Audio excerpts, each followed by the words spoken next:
രാവിലെ എഴുന്നേറ്റാൽ പത്രം വായിക്കരുത്, രാവിലെ എഴുന്നേറ്റാൽ മൊബൈൽ ഓൺ ആക്കരുത്, രാവിലെ എഴുന്നേറ്റാൽ ടിവിയും കാണരുത്. വേദപുസ്തകം വായിച്ച് നിങ്ങളുടെ ജോലിയെല്ലാം ചെയ്തു കഴിഞ്ഞിട്ട് ഇതിന്റെ പുറകെ പോകാവുള്ളൂ. ഇതിന്റെ പുറകെ പോയിട്ട് വല്ലതിന്റെ പുറകെ പോയാൽ എല്ലാം നെഗറ്റീവ് ആയിരിക്കും.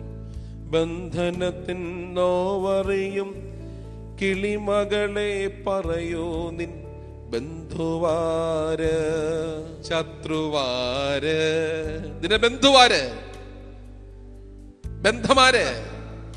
പിതൃപുത്ര പരിശുദ്ധാത്മാവാൻ ദൈവത്തിലുള്ള വിശ്വാസം, വിശുദ്ധന്മാരുടെയും ശുദ്ധിമതികളുടെ മധ്യസ്ഥത, വാങ്ങിപ്പോർക്ക് വേണ്ടിയുള്ള പ്രാർത്ഥന. ചോദ്യം ഇതാണ്: പിതാവും പുത്രനും പരിശുദ്ധ റൂഹായുമായ ത്രിയേക ദൈവം എങ്ങനെയാണ് ബന്ധങ്ങളിൽ ബന്ധപ്പെട്ടിരിക്കുന്നത്? വിശുദ്ധ കുർബാനയ്ക്ക് പട്ടക്കാരൻ ചൊല്ലുകയാണ്, ഞങ്ങളുടെ ബോധങ്ങളും വിചാരങ്ങളും എവിടെ ഇരിക്കണം? ഉരങ്ങളിലായിരിക്കണം. നമ്മൾ ലജ്ജയില്ലാതെ പറയുന്നത് എന്തുവാണ്? അവിടെ തന്നെ അച്ചോ. ശിരസ്സുകൾ നമിക്കാം, പ്രാർത്ഥിക്കാം. മാർക്കുമോർ പിതൃപുത്ര പരിശുദ്ധാത്മാവാം ദൈവമേ, ഈ ദിവസത്തിൻ്റെ പ്രഭാതം മുതൽ പ്രദോഷം വരെ അടിയങ്ങളെ കരുണയോടെ കാത്ത വിധങ്ങൾക്കായി സ്തോത്രം. പാഴും ശൂന്യമായിരുന്ന ഭൂമിയിൽ പരിവർത്തിച്ച ദൈവത്തിൻ്റെ ആത്മാവേ, പാപത്തെക്കുറിച്ചും നീതിയെക്കുറിച്ചും ന്യായവിധിയെക്കുറിച്ചും ബോധ്യവും വരുത്തുന്ന പരിശുദ്ധാത്മാവേ, ഞങ്ങളിലേക്ക് ആവസിക്കണമേ. ആദിയിൽ വെള്ളത്തിൻ്റെ മീതെ പരിവർത്തിച്ച ദൈവത്തിൻ്റെ ആത്മാവേ, അന്നു മുതൽ ഇന്നുവരെയും പരിവർത്തിക്കുന്ന ദൈവാത്മാവേ, നിന്റെ വചനത്തിൻ്റെ മർമ്മങ്ങളെ കാണുവാൻ ഹൃദയത്തിൻ്റെ കണ്ണുകളെ അവിടുന്ന് തെളിമ നൽകണമേ. കാദേശ് മരുഭൂമി ഇളക്കിയ ദൈവത്തിൻ്റെ ശബ്ദം, മാൻപേടകളെ പ്രസവിക്കുമാറാക്കുന്ന ദൈവത്തിൻ്റെ ശബ്ദം, വനങ്ങളെ തോൽ ഒരുക്കിയ ദൈവത്തിൻ്റെ ശബ്ദം, സംസാരിപ്പാനും മന്നം ചെയ്യുവാനും ഞങ്ങളെ അവിടുന്ന് ഒരുക്കണമേ. കർത്താവേ, നിന്റെ വചനത്താൽ ഞങ്ങളെ വെട്ടണമേ. ഞങ്ങൾക്ക് പാപത്തിൻ്റെ ബോധം നൽകണമേ. പരിശുദ്ധ കുംഭസാരത്തിനായി ഞങ്ങളെ അവിടുന്ന് ഒരുക്കണമേ. വിശ്വാസികളായ വാങ്ങിപ്പോരും മംഗള പർദീസാൽ ആശ്വസിപ്പിക്കണമേ. ഞങ്ങളെന്നാളും ത്രിയേക ദൈവത്തിന് സ്തുതിയും സ്തോത്രവും കരയേറ്റുവാനായിട്ട് തന്നെ. ആമേൻ.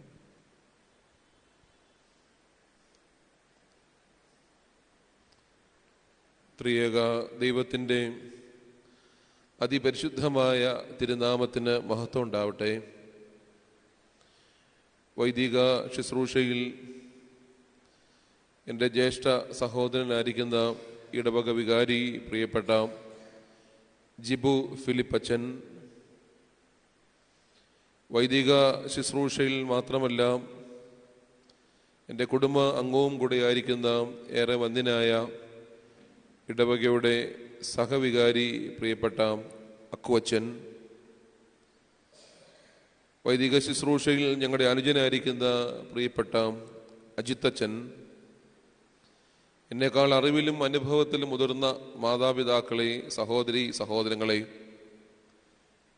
നാളെയുടെ പ്രതീക്ഷകളാകുന്ന കുഞ്ഞുമക്കളെ, ഈ ദൃശ്യ സംവിധാനത്തിലൂടെ ഈ ശുശ്രൂഷയിൽ ഐക്യപ്പെടുന്ന പ്രിയപ്പെട്ടവരെ, ദൈവനാമത്തിൽ സ്നേഹ വന്ദനം. ആദ്യമായിട്ടാണ് ഈ ദേവാലയത്തിൽ പ്രബോധന ശുശ്രൂഷയ്ക്കായിട്ട് വരുന്നത്. എന്നാലും പല കൂദാശകൾക്ക് ഇവിടെ സംബന്ധിച്ചിട്ടുമുണ്ട്. എനിക്ക് തോന്നുന്നു എൻ്റെ ഒരു 14, 15, 16 വയസ്സിലൊക്കെയാണ് ഞാൻ ആദ്യമായിട്ട് ജിബു അച്ഛനെ കാണുന്നത്. എൻ്റെ മാവിയുടെ ദേവാലയമാകുന്ന കുറ്റൂർ സെൻറ്റ് ഗ്രിഗോറിയോസ് ബഥാനിയ പള്ളിയുടെ വികാരി ആയിരിക്കുന്ന സമയത്ത് വെക്കേഷന് മാവിയുടെ വീട്ടിൽ വരുമ്പോൾ വിശുദ്ധ കുർബാനയ്ക്ക് ചെല്ലുന്ന സാഹചര്യങ്ങളിലാണ് ആദ്യമായിട്ടാണ് അവിടെ വെച്ച് ജിബു അച്ഛനുമായിട്ടുള്ള മുഖപരിചയവും പിന്നെ വലിയ പരിചയങ്ങളും ആരംഭിക്കുന്നത്. പ്രിയപ്പെട്ട അക്കുവച്ചൻ്റെ പെങ്ങളെ കെട്ടിച്ചയച്ചിരിക്കുന്നത് എൻ്റെ കുടുംബത്തേക്കുമാണ്. എൻ്റെ മാവിയെ കെട്ടിച്ചയച്ചേക്കുന്നത് അച്ഛൻ്റെ കുടുംബത്തേക്കുമാണ്. അങ്ങനെ ഒരു സ്നേഹബന്ധവും പ്രിയ അച്ഛനോടുണ്ട്. ഒരു സഹോദര തുല്യനായി എന്നും ഒപ്പം നിൽക്കുന്ന ഒരു ശ്രേഷ്ഠനായ വൈദിക പിതാവാണ് പ്രിയപ്പെട്ട അജിത്തച്ചൻ. അങ്കമാലി മെത്രാസനത്തിൽ വളരെ സൗഹൃദത്തോടുകൂടെ തൻ്റെ ശുശ്രൂഷകൾ നിർവഹിക്കുന്ന ശ്രേഷ്ഠനായ വൈദിക പിതാവ്.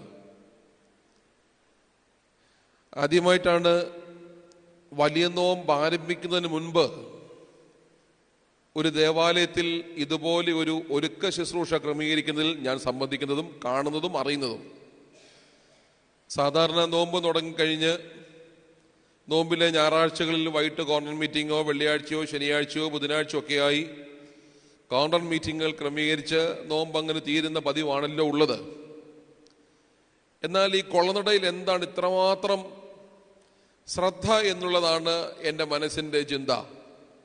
നോമ്പിന് മുമ്പ് തന്നെ ഒരുക്കം ആവശ്യമാണ് എന്ന് കണ്ട് ഈ ഒരു വചന പ്രബോധന ശുശ്രൂഷ ഇവിടെ ക്രമീകരിച്ചത്.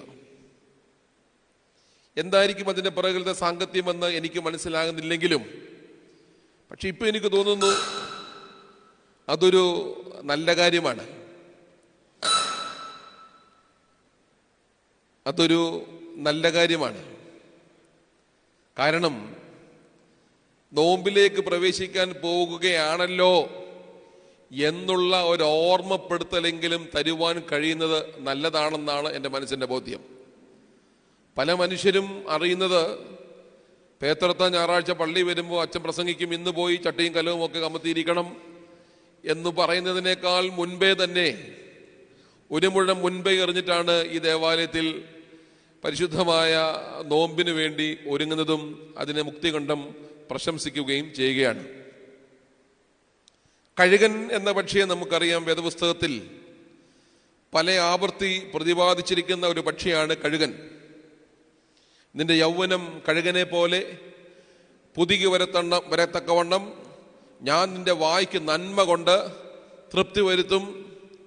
നിന്റെ യൗവനം കഴുകനെ പോലെ ആയിരിക്കണം. ഇങ്ങനെ തോന്നുന്ന ഒരു 4, 5, 6 പ്രാവശ്യമെങ്കിലും വേദപുസ്തകത്തിൽ പ്രതിപാദിക്കുന്ന ഒരു പക്ഷിയാണ് കഴുകൻ. കഴുകനെ ഇഷ്ടമാണെന്ന് ചോദിച്ചാൽ ഉത്തരം ഒന്നേ ഉള്ളൂ, കഴുകനെ ഇഷ്ടമല്ല. പക്ഷെ വേദപുസ്തകം പറയുന്നത് നീ കഴുകനെ പോലെ നിന്റെ യൗവനം പുതുക്കണമെന്നാണ്. എന്താ കഴുകന്റെ പ്രത്യേകത? വളരെ വേഗം പറയാം. കഴുകൻ 1200ഓളം അടി, ചിലപ്പോൾ 2000ഓളം അടി വരെ ഉയരത്തിൽ പറക്കുവാൻ പ്രാപ്തിയുള്ള പക്ഷിയാണ് കഴുകൻ. 2, എത്ര ഉയരത്തിൽ പറന്നാലും താഴെയുള്ള സൂക്ഷ്മമായ ജീവികളെ കാണുവാൻ കാഴ്ചശക്തിയുള്ള പക്ഷിയാണ് കഴുകൻ. 3, മഴമേഘങ്ങൾ ഭേദിച്ചു പറക്കുവാൻ പ്രാപ്തിയുള്ള പക്ഷിയാണ് കഴുകൻ. 4, പാറക്കെട്ടുകളിൽ കൂടുവെക്കുന്ന പക്ഷിയാണ് കഴുകൻ. 4 പ്രത്യേകതകളാണ് കഴുകൻ എന്ന പക്ഷിക്കുള്ളത്. എന്നാൽ ഈ കഴുകൻ എങ്ങനെയാണ് അതിൻ്റെ യൗവനം തിരികെ പിടിക്കുന്നത്? ഞാൻ പറഞ്ഞല്ലോ, മാംസങ്ങളൊക്കെ ഭക്ഷിച്ച് ഈ കഴുകൻ ഇങ്ങനെ ഏകദേശം എന്നെ പോലെ ഒരു 120 കിലോ ഭാരമൊക്കെ ആകും. 120 കിലോ ഭാരമുണ്ട് ഇപ്പോൾ. ഇങ്ങനെ വീർത്തു വരുമ്പോൾ നമ്മളെന്താ ചെയ്യുന്നത്? ഡോക്ടർ പറയും ഡയറ്റ് ചെയ്യണം, രാവിലെ നടക്കണം. കഴുകന് ഡോക്ടറെ അറിയില്ലല്ലോ, കഴുകൻ രാവിലെ നടക്കാനും പറ്റത്തില്ലല്ലോ. കഴുകന് മനസ്സിലാകും തൻ്റെ ആരോഗ്യം മോശമാകുന്നു, താൻ വണ്ണിക്കുന്നെന്ന് ബോധം വന്നാൽ കഴുകൻ അതിൻ്റെ താമസം പാറക്കെട്ടിലേക്ക് മാറ്റും. പാറക്കെട്ടിൽ താമസം ആരംഭിക്കുന്ന കഴുകൻ ആദ്യം ചെയ്യുന്നത് അതിൻ്റെ ചുണ്ടുകൾ പാറയിൽ ഉറച്ചുരച്ച് ഷാർപ്പൺ ചെയ്യും. അങ്ങനെ മൂർച്ച കൂടിയ ഈ ചുണ്ടുകൾ കൊണ്ട് കഴുകൻ ആദ്യം അതിൻ്റെ ശരീരത്തിലെ തൂവലുകളെല്ലാം കൊത്തിക്കളയും. തൂവലെല്ലാം കൊത്തിക്കഴിഞ്ഞിട്ട് കളഞ്ഞിട്ട് ഈ കഴുകൻ ചെയ്യുന്നത് അതിൻ്റെ കാലിലെ ദന്തങ്ങൾ, നഖങ്ങൾ അത് പാറയിൽ അടിച്ചടിച്ച് ഊരിക്കളയും. നല്ല വെയിലുറയ്ക്കുമ്പോൾ ഈ കഴുകൻ പാറക്കെട്ടിൻ്റെ മുകളിൽ കയറിയിരിക്കും. പാറയുടെ ചൂടും സൂര്യൻ്റെ ചൂടും അടിക്കുമ്പോൾ ഈ കഴുകൻ്റെ ശരീരത്തിലെ കൊഴുപ്പ് ഉരുകി ഉരുകി ഉരുകി തീരും. ചുരുക്കം പറഞ്ഞാൽ 40ാമത്തെ ദിവസം കഴുകൻ അതിൻ്റെ യൗവനം തിരികെ പിടിക്കും. ചുരുക്കി പറഞ്ഞാൽ 40ാമത്തെ ദിവസം കഴുകൻ അതിൻ്റെ യൗവനം തിരികെ പിടിക്കും. പ്രിയപ്പെട്ടവരെ, ഞായർ സന്ധ്യ മുതൽ അല്ലെങ്കിൽ തിങ്കൾ സന്ധ്യ മുതൽ നാം ആരംഭിക്കുന്ന ഒരു വലിയ പ്രയാണമുണ്ട്. 40 ദിവസത്തെ മനോഹരമായ പ്രയാണമുണ്ട്. ആത്മീയ ജീവിതത്തിന്റെ യൗവനം തിരികെ പിടിക്കുവാൻ നമുക്ക് കഴിയുമോ? അതോ വെറുക്കപ്പെട്ട, നിസാരമെന്ന് കണ്ട ഈ പ്രകൃതിയോട് ചേർന്ന് ജീവിക്കുന്ന ഒരു പക്ഷി 40-ാം ദിവസം അതിന്റെ യൗവനം തിരികെ പിടിക്കുന്നുവെങ്കിൽ, വിശേഷ ബുദ്ധിയുള്ള മനുഷ്യ, നിനക്ക് ആത്മീകമായ യൗവനം തിരികെ പിടിക്കാൻ കഴിയുമോ എന്നുള്ള ഒരു ചോദ്യത്തോടുകൂടെ ഈ വർഷത്തെ നോമ്പിലേക്ക് പ്രവേശിക്കുവാൻ ദൈവം നമ്മെ സഹായിക്കട്ടെ. ഈ സന്ധ്യയ്ക്ക് മനോഹരമായി ചിന്തിക്കുവാൻ ആഗ്രഹിക്കുന്ന വേദഭാഗങ്ങൾ വാസ്തവത്തിൽ നമ്മുടെ പരിസരവുമായി ഇണങ്ങിച്ചേർന്നുകൊണ്ട് ചിന്തിക്കുവാനായിട്ടാണ് ഞാൻ ആഗ്രഹിക്കുന്നത്. നമുക്കറിയാം, മുൻകാലങ്ങളെക്കാൾ ദൈവം ഈ കാലഘട്ടത്തിൽ നമ്മളെ അനുഗ്രഹിച്ചിട്ടുണ്ട്. ഉണ്ടോ ഇല്ലയോ? നിങ്ങൾ ഉത്തരം പറയണേ. മുൻകാലങ്ങളെക്കാൾ ഈ കാലഘട്ടത്തിൽ ദൈവം നമ്മളെ അനുഗ്രഹിച്ചിട്ടുണ്ടോ ഇല്ലയോ? കേൾക്കുന്നില്ല. ഉണ്ട്. ഉദാഹരണങ്ങൾ പറയാം. ഒന്ന്, നമ്മുടെ ഭാഷയിലുള്ള വ്യത്യാസം. മലയാളിക്ക് വന്ന് ഇപ്പം മലയാളം പറയാൻ അറിയാത്തത് കൊണ്ട് മലയാളത്തെ സർക്കാർ ഇന്ന് ശ്രേഷ്ഠ ഭാഷയാക്കി. മലയാളിക്ക് മലയാളം മറക്കുന്നു. ഭാഷയിൽ വ്യത്യാസം. എങ്ങനെ യൂറോപ്പിലോ UK-ക്കോ US-നൊക്കെ ഒന്ന് പോയിട്ട് വന്നാൽ, പോട്ടെ, ഒന്ന് ബഹ്റിൻ, അബുദാബി, മസ്കറ്റ്, ഷാർജ വഴി ദോഹ കറങ്ങി ജോലിക്കല്ല 6 മാസം പിള്ളേരെ നോക്കാൻ പോയിട്ട് വന്നാലും തിരിച്ചു വരുമ്പോൾ നമ്മുടെ ഭാഷയിൽ ചില വ്യത്യാസങ്ങളുണ്ടാകും. ചില കാര്യങ്ങളൊക്കെ ചോദിക്കുമ്പോൾ നമ്മൾ ശരിയെന്നോ തെറ്റെന്നോ പറയില്ല. നമ്മൾ പറയും യാ, വാവ്, യെസ്. മനസ്സിലാകുന്നുണ്ടോ? ഭാഷയിലുണ്ടായ വ്യത്യാസങ്ങൾ. ഒരു മുഴുവനായ വാക്യങ്ങൾ തികയ്ക്കാൻ മലയാള ഭാഷ ഉപയോഗിക്കാൻ നമുക്കറിയുകയില്ല.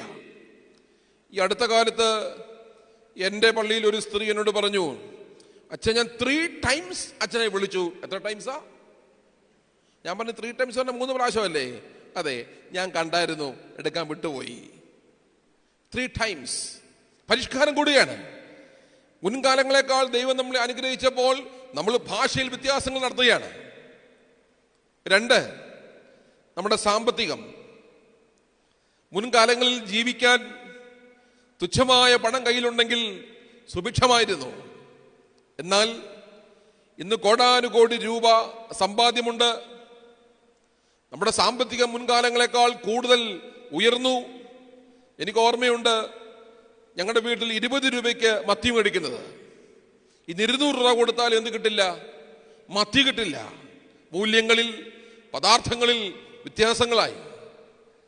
സാമ്പത്തികമായി നമ്മൾ ഏറെ പുരോഗമിച്ചു. 3, വീടുകൾ. അമ്മമാരെന്ന് പറഞ്ഞ് നമ്മുടെ വീടുകൾ ഒരമ്മയ്ക്ക് വളരെ തിട്ടമാണ്.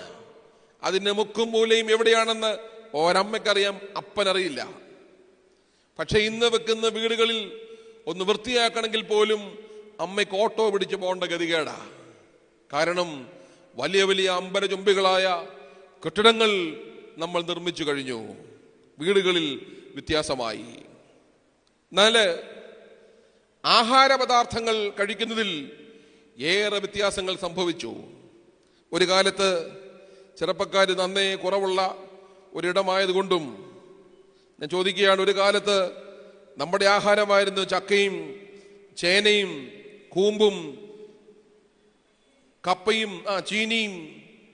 പറ, നൊസ്റ്റാൾജിയ. ചെറുപേറും വൻപേറും കടലയും ആണോ? ഇതൊക്കെയായിരുന്നു. എന്നാൽ ഇന്നത് മാറി.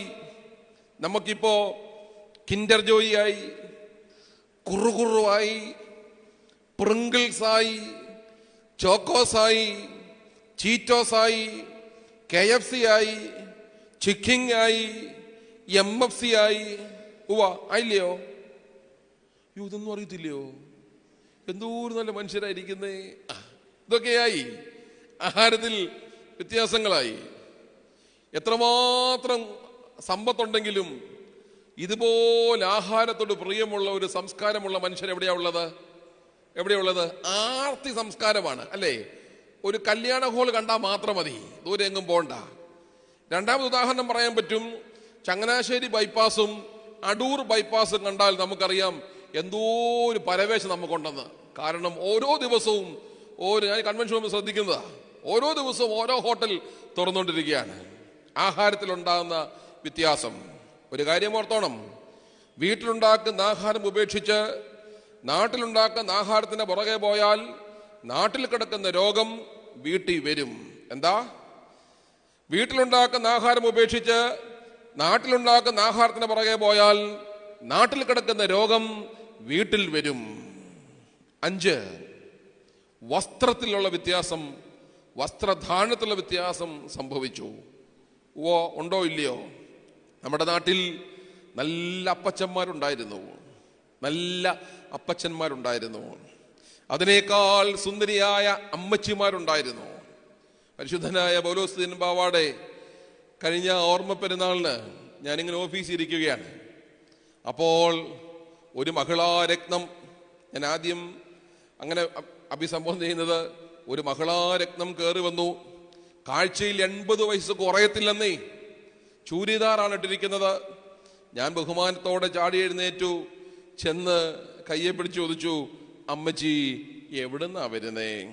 എന്റെ നേരെ തിരിച്ചൊരു ആക്രോശം, വൈ യു കോൾ മീ അമ്മച്ചി? ഞെട്ടിപ്പോയി. അതിൽ പിന്നെ അമ്മച്ചിയുമില്ല, അമ്മാമ്മയുമില്ല. ഞാൻ ആരെ കണ്ടാലും അമ്മാ എന്ന് വിളിക്കാറുണ്ടോ? അപ്പോ ഒരു കാലത്ത് നമുക്ക് അമ്മച്ചിമാരുണ്ടായിരുന്നു. ഇന്നിവിടെ എത്ര അമ്മച്ചി ഇരിപ്പുണ്ട്? ഒറ്റ അമ്മച്ചി ഇരിപ്പുണ്ട്. ഞാൻ തൊട്ടിട്ടാ പോരുന്നത്, കാരണം അത് വംശനാശം സംഭവിച്ചുകൊണ്ടിരിക്കുന്ന ജീവികളിൽ ഒന്നാണ് ഇവിടെ നിന്നിരിക്കുന്നത്. മനസ്സിലായോ? ഒരമ്മച്ചി മാത്രം ഇപ്പൊ ഇവിടെ ഇരിപ്പുണ്ട്. നമ്മുടെ ഒരു ധാരണ, ചട്ടയും മുണ്ടും നേരി നോക്കി ഇടുമ്പോ അതാരാണ്? അമ്മച്ചിയാണ്. പക്ഷെ ഇന്ന് ഗോദ്രജ് സമ്മതിക്കുമോ അമ്മച്ചിയാകാൻ? പറ. പേരൊക്കെ നിങ്ങൾക്ക് അറിയാമായിരിക്കും. സമ്മതിക്കയില്ല. അതുകൊണ്ട് അമ്മച്ചിമാരില്ല. രണ്ടാമത് വസ്ത്രധാരണം ചിന്തിക്കുമ്പോ ഞങ്ങളുടെ ചെറുപ്പക്കാർക്കെല്ലാം, ഇവിടെ ചെറുപ്പക്കാർ കുറവാണ്, മോനൊന്നും പറയരുതേ, ചെറുപ്പക്കാർ കുറവാണെന്ന് പറയാം. ചെറുപ്പക്കാരെല്ലാം ഇടുന്ന ഇന്നത്തെ പാന്റും ഷർട്ടും എല്ലാം നാച്ചുറൽ ഏസിയാ. എന്താ നാച്ചുറൽ ഏസി? മനസ്സിലായി കാണില്ല. പണ്ട് ദാരിദ്ര്യം കൊണ്ടായിരുന്നു തുണി കീറിയത്, ഇന്ന് സുഭിക്ഷത കൊണ്ട് ഇടുന്ന തുണിയെല്ലാം കീറിയതാ. മനസ്സിലായി? എല്ലാ പാന്റിനും കീറലും ഓട്ടയും ഉണ്ട്, ഉടുപ്പിനും അങ്ങനെ തന്നെ. ശരിയല്ലേ? മിണ്ടുന്നില്ലല്ലോ. ശരിയല്ലേ? ആണോ? നിങ്ങൾ ചിരിക്കേണ്ട സ്ത്രീകളോ ഇന്ന് പുറത്തിറക്കുന്ന എല്ലാ വസ്ത്രത്തിനും കയ്യുമില്ല, കാലുമില്ല. ഇനി അഥവാ കയ്യോ കാലോ ഉണ്ടെങ്കിൽ മുകൾ തൊട്ട് അടി വരെ കീറിയിട്ടേക്കും. ദുഃഖവെള്ളിയാഴ്ച മുടക്ക. മനസ്സിലായോ? ദേവാലയ തിരിശീല മേൾ മുതൽ താഴെ വരെ കീറിപ്പോന്ന് പറഞ്ഞ മുടക്ക അല്ലേ? വസ്ത്രധാരണത്തിൽ വ്യത്യാസമുണ്ടായി അല്ലേ? ഞാൻ ചിലപ്പം ചോദിക്കാറുണ്ട്, നമ്മുടെ പള്ളികളിൽ എന്നാ ഇത്രയും കസേര വന്നത്? നമ്മുടെ പള്ളിക്കുള്ളിൽ എന്നാ ഇത്രയും ബെഞ്ച് വന്നത്? എന്നാ വന്നത്? ഈ അടുത്തൊരു കാലമായുള്ളൂ. പഴയ മനുഷ്യന് ബെഞ്ചിൻ ഡെസ്ക് ഒന്നും വേണ്ടായിരുന്നു. വേണമായിരുന്നോ? അവന് ഒരു ബോധം ഉണ്ടായിരുന്നു, കർത്താവിന്റെ സിംഹാസനം സ്ഥിതി ചെയ്യുന്നിടത്ത് അവിടെ ഞെളിഞ്ഞിരിക്കാൻ എനിക്ക് പറ്റില്ല എന്നൊരു ബോധം ഉണ്ടായിരുന്നു. പോട്ടെ. അപ്പോൾ ഇങ്ങനെ മുൻകാലങ്ങളെക്കാൾ ദൈവം ഈ കാലഘട്ടത്തിൽ നമ്മളെ ഏറെ അനുഗ്രഹിച്ചു. പക്ഷെ നമ്മുടെ പ്രശ്നം എന്താണെന്ന് ചോദിച്ചാൽ, ഇത്രമാത്രം ദൈവം നമ്മളെ അനുഗ്രഹിച്ചെങ്കിലും ആത്യന്തികമായ നമ്മുടെ പ്രശ്നം, നമുക്ക് ആർക്കും നല്ലതുപോലെ ജീവിക്കാൻ അറിയുകയില്ല എന്നുള്ളതാണ് പ്രശ്നം. അതിന്റെ കാരണം എന്താണെന്ന് അറിയാമോ? ഇന്നത്തെ കാലഘട്ടത്തിൽ കുപ്രസിദ്ധിക്കാണ് പ്രസിദ്ധിയുള്ളത്. എന്തിനാ? കുപ്രസിദ്ധിക്കാണ് പ്രസിദ്ധിയുള്ളത്. മനസ്സിലാകുന്നുണ്ടോ? കൊലപാതകം, പിടിച്ചുപറി, വ്യഭിചാരം, മോഷണം, ആഭാസം, പരസംഗം, ഇതൊക്കെ ഉണ്ടെങ്കിൽ ഇന്ന് അതിന് നല്ല ഖ്യാതി കിട്ടും. ആണോ? രാവിലെ പത്രം വായിച്ചാൽ പത്രത്തിൽ കാണുന്ന ഏറ്റവും പ്രധാനപ്പെട്ട ന്യൂസ് എന്തായിരിക്കും? ഇന്ത്യയുടെ സാമ്പത്തിക പുരോഗതി ആയിരിക്കുമോ? ഇവിടുത്തെ മാറി മാറി വരുന്ന രാഷ്ട്രീയക്കാർ അടിച്ചു മാറ്റുന്ന കള്ളക്കണക്കായിരിക്കുമോ? പറ. ഇതന്നെ ഉണ്ടായിരിക്കുന്നേ. അല്ലെങ്കിൽ കാണുന്നത് അവിടെ ഒരാളെ പീഡിപ്പിച്ചു, ഇവിടെ 2 പേരെ തട്ടി. ആണോ? ഇതല്ലാതെ എന്ത് സാമ്പത്തിക വളർച്ച ഉണ്ടെന്നോ, ഇവിടെ എന്ത് തൊഴിൽ സാധ്യത ഉണ്ടെന്നോ, ഇതൊന്നുമല്ല.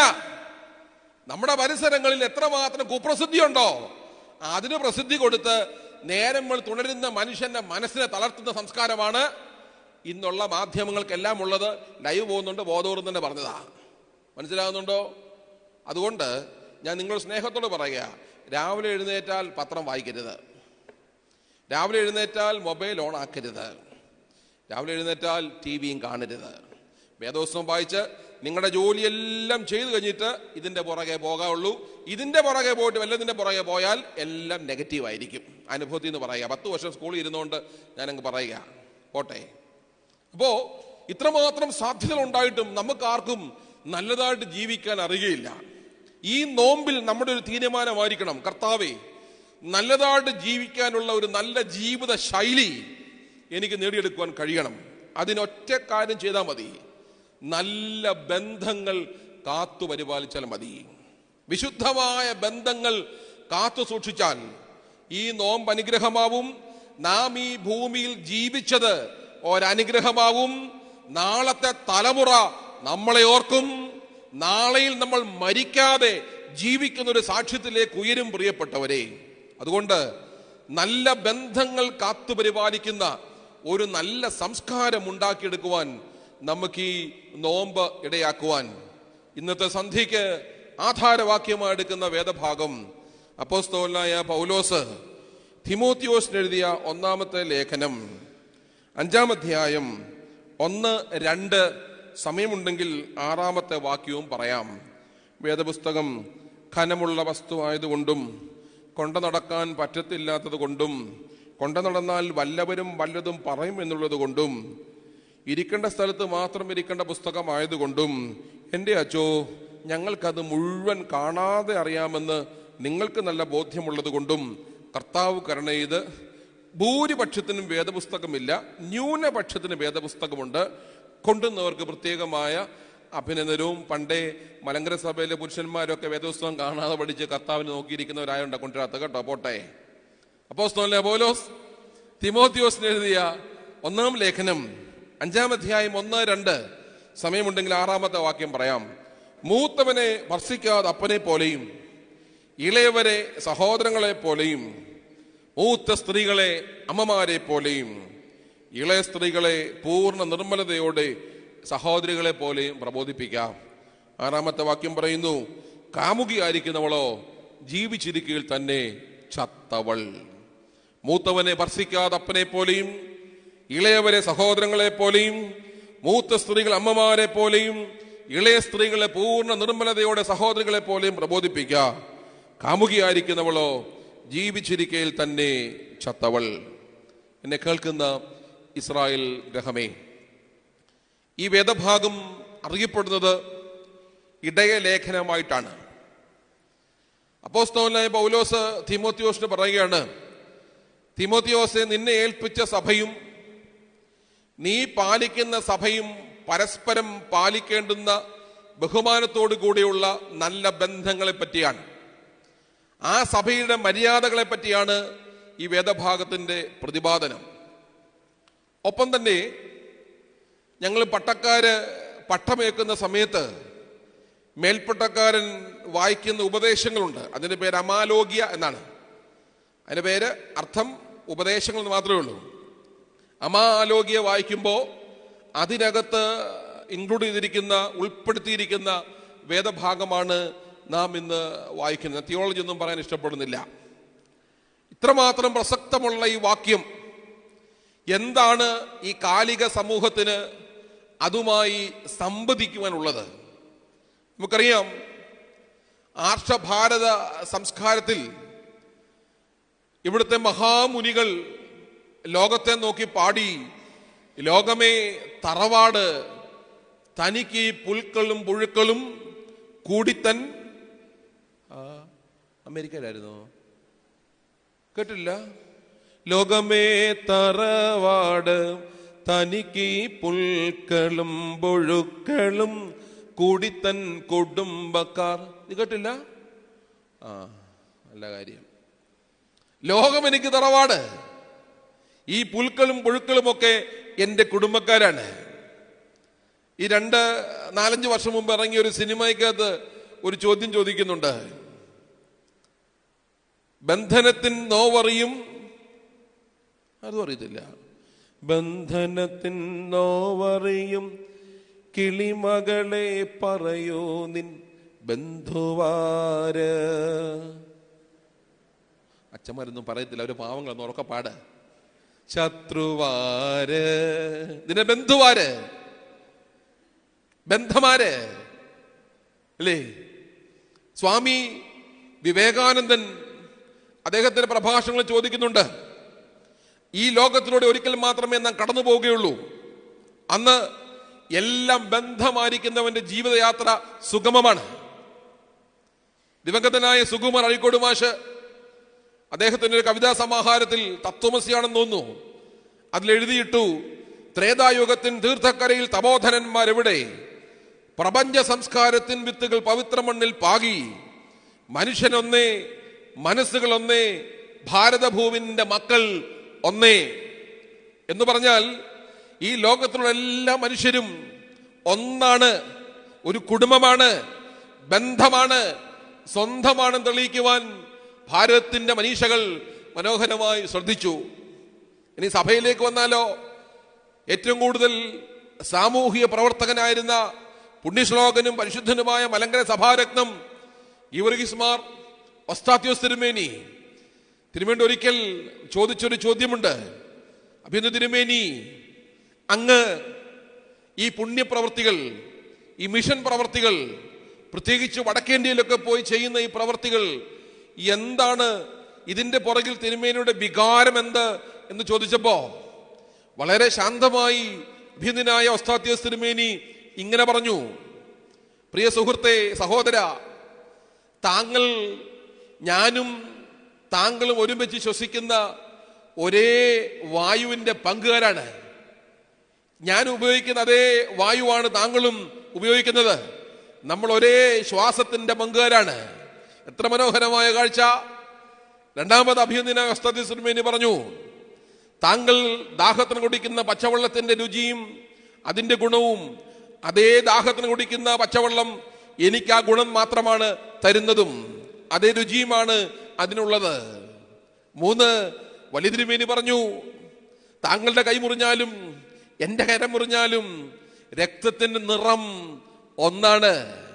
ഒരേ ശ്വാസത്തിന്റെയും ഒരേ വെള്ളത്തിന്റെയും ഒരേ നിറത്തിന്റെയും പങ്കുകാരാണ് ഞാനും നിങ്ങളും. അതുകൊണ്ട് അപരനോട് കരുണ കാണിച്ചില്ലെങ്കിൽ, അപരൻ എന്റെ ബന്ധമായില്ലെങ്കിൽ പിന്നെ എന്റെ ജീവിതത്തിനും എന്റെ കർമ്മത്തിനും എന്താണ് അർത്ഥമുള്ളത്? ഇങ്ങനെയൊക്കെ നമ്മുടെ ജീവിതങ്ങളോട് ചേർന്ന് നിൽക്കുന്നവർ സംസാരിച്ചിരിക്കുന്നത് നാം കേട്ടു. നല്ലൊരു കാര്യം ഓർക്കണം, 2000 വർഷങ്ങൾക്ക് അപ്പുറം എഴുതപ്പെട്ട ദൈവത്തിന്റെ വചനം കാലിക പ്രാധാന്യത്തോടെ സംസാരിക്കുകയാണ്.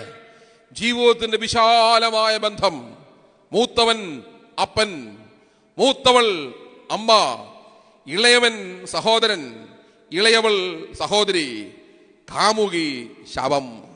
ഇതാണ് ഈ വേദഭാഗം മനോഹരമായി വിവക്ഷിക്കുന്നത്.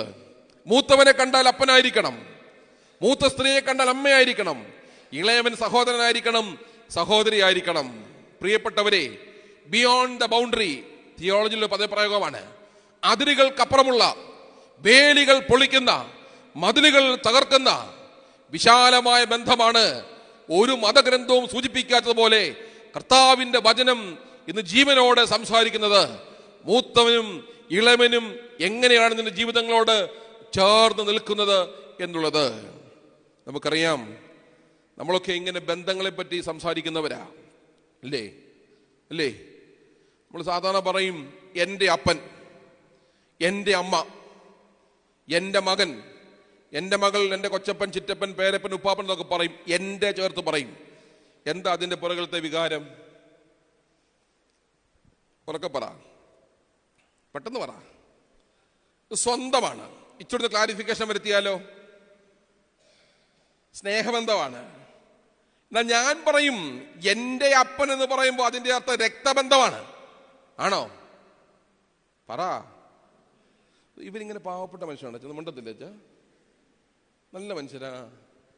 അതെ, ഇവിടുത്തെ വികാരിയാകാൻ എനിക്ക് കൊതി തോന്നുന്നു കണ്ടിട്ട്. എന്റെ ചേർത്ത് പറയുമ്പോൾ രക്തബന്ധമാണ്. അതുകൊണ്ട് എൻ്റെ അപ്പൻ, എൻ്റെ അമ്മ എന്നൊക്കെ പറയുക, എൻ്റെ മകൻ, എൻ്റെ മകൾ, ശരിയല്ലേ? എൻ്റെ സഹോദരൻ, എൻ്റെ ചേർക്കുമ്പോൾ ഓർത്തോണം, അടിസ്ഥാനപരമായി ആ വികാരത്തിൻ്റെ ഉള്ളിൽ രക്തബന്ധമുണ്ട്. 2, നമുക്കറിയാം ഈ 10, 60, 70 വർഷത്തിൻ്റെ ഇടെ മലയാളി കുടുംബ ബന്ധങ്ങൾ ഊട്ടിയുറപ്പിക്കാൻ കണ്ടെത്തിയ പുതിയൊരു പ്രസ്ഥാനത്തിന്റെ പേരാണ് കുടുംബദ്രോഹം, കുടുംബയോഗം. എന്താ കുടുംബയോഗം എന്ന് പറഞ്ഞാല്? ഉറക്കെ പറ. വാട്ട് യു മീൻ ബൈ കുടുംബയോഗം? എല്ലാവരും ഒരുമിച്ച്, അതെനിക്കും അറിയാം എല്ലാവരും ഒരുമിച്ച് കൂടുന്നതാണ്. എന്നാൽ ഇച്ചിരൂടെ ഒന്ന് തെളിച്ചു പറഞ്ഞേ, ഞാൻ പെട്ടെന്ന് പറയാം. നമുക്കറിയാം ഒരു കാലഘട്ടത്തിൽ നമ്മുടെ വീടുകളിൽ കോഴി അടവച്ചിറക്കുന്ന പോലെ മക്കളുണ്ടായിരുന്നു. ഇല്ലായിരുന്നോ? എൻ്റെ വല്യപ്പനൊക്കെ 12 എണ്ണമാ. എത്ര? 12. എൻ്റെ അപ്പനൊക്കെ 6 പേരാ. ഞാൻ, എൻ്റെ സിബ്ലിങ്സ്, ഞങ്ങൾ 3 പേരാ. ഞങ്ങൾക്ക് 1 1.5 മുറിയും അരമുറിയും ഞാനോ. മനസ്സിലായോ?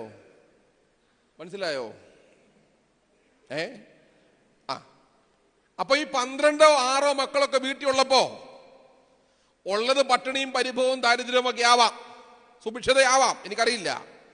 പക്ഷെ ദൈവത്തെ വിളിച്ച് ഉള്ളത് കഴിച്ച് വളർന്നു വരുമ്പോൾ ജീവിത ബന്ധങ്ങൾ പരസ്പരം കൃത്യമായിട്ട് അറിയാമായിരുന്നു. പറഞ്ഞു കൊടുക്കേണ്ടുന്ന കാര്യമൊന്നുമില്ലായിരുന്നു. മനസ്സിലാവുന്നുണ്ടോ? എന്നാൽ ഇന്ന് ജീവിത ബന്ധങ്ങൾ പറഞ്ഞു പഠിപ്പിക്കുന്ന പാഠശാലയുടെ പേരാണ് കുടുംബദ്രോഹമല്ല, കുടുംബയോഗം. മനസ്സിലായോ? ഇനി നമ്മുടെ ആരുടെയെങ്കിലും കുടുംബത്ത് പ്രശസ്തരോ പ്രഗത്ഭരോ ഒക്കെ ഉണ്ടെങ്കിൽ അവരുടെയൊക്കെ പേരിൽ നമ്മൾ ചില ബന്ധങ്ങളൊക്കെ സ്ഥാപിക്കാറുണ്ട്. ഞങ്ങൾ അച്ഛന്മാരൊക്കെ കൺവെൻഷന് പോകുന്നവരാ, അല്ലേ? ഇപ്പൊ ചില പള്ളിയിൽ കൺവെൻഷനൊക്കെ കഴിയുമ്പോൾ നമുക്കതൊരു സ്പെഷ്യൽ കെയറിന്റെ ഭാഗമായിട്ട് ചില വീടുകൾ കൊണ്ട് ആഹാരം തരും. ഇവിടെ ആഹാരം ഇവിടെ തന്നെയാണോ? ഇവിടെ തന്നെയാ.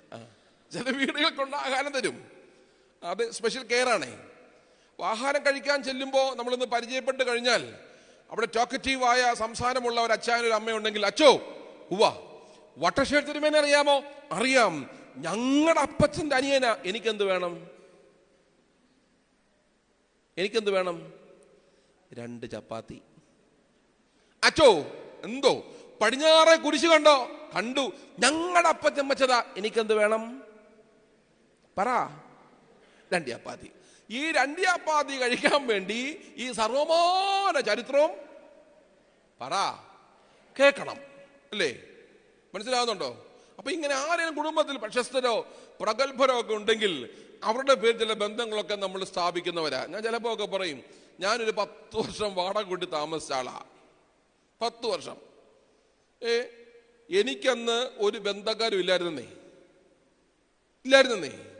പിന്നെ ആരോ പറഞ്ഞു അയാൾ സെമിനാരിൽ പോയി, അപ്പൊ ഇച്ചിരി ബന്ധക്കാരെ കിട്ടി. പിന്നെ പറഞ്ഞ അയാൾ പട്ടം കിട്ടി, അച്ഛനായി. ഇച്ചിരൂടെ ബന്ധക്കാരെ കിട്ടി. പിന്നെ ആരോ പറഞ്ഞു അയാൾ ഇപ്പം ദേവലോകത്ത് ബാബാതിരുമേൻ്റെ കൂടെ. ഇപ്പം ബന്ധക്കാരെ ഇടിച്ച് നടക്കാൻ വയ്യാത്ത ഗതികേടാ. മനസ്സിലായോ? എടാ, എനിക്ക് ഒരു ഉടുതുണിക്ക് മറുതുണി ഇടേണ്ട ഒരു അവസരം ഉണ്ടായപ്പോ, എനിക്കൊരു നല്ല ആഹാരം കഴിക്കണമെന്ന് ആവശ്യമുണ്ടായപ്പോ എന്നോട് നിനക്കെന്തുണ്ട് മകനെ, നിനക്കെന്ത് വേണം ചോദിക്കാൻ നീ വൈമനസ്യം കാണിച്ച സമയങ്ങളുണ്ട്, അല്ലേ? അന്ന് ബന്ധക്കന്മാരുണ്ടായിരുന്നോ? പിന്നെ ആരെങ്കിലും ഉണ്ടെങ്കിൽ ഞെളിഞ്ഞു കയറി ബന്ധമാണെന്ന് പറയാൻ നമുക്ക് വലിയ ഇഷ്ടമാ, അല്ലേ? പോട്ടെ. അപ്പൊ ഇങ്ങനെ കുടുംബ ഇതിൽ ആരെങ്കിലും പ്രശസ്തരോ പ്രഗത്ഭരൊക്കെ ഉണ്ടെങ്കിൽ അവരുടെ പേര് നമ്മൾ ഇങ്ങനെ ബന്ധങ്ങൾ സ്ഥാപിക്കുന്നവരാ. മനസ്സിലാകുന്നുണ്ടോ? ഇങ്ങനെയാണ് പലപ്പോഴും നമ്മുടെ ജീവിത ശൈലിയിൽ നാം ബന്ധങ്ങൾ സ്ഥാപിക്കുന്നത്. അവിടെ നിന്നൊക്കെ വ്യത്യസ്തമായിട്ടാണ് വീണ്ടും ദൈവത്തിന്റെ വചനം പറഞ്ഞത്.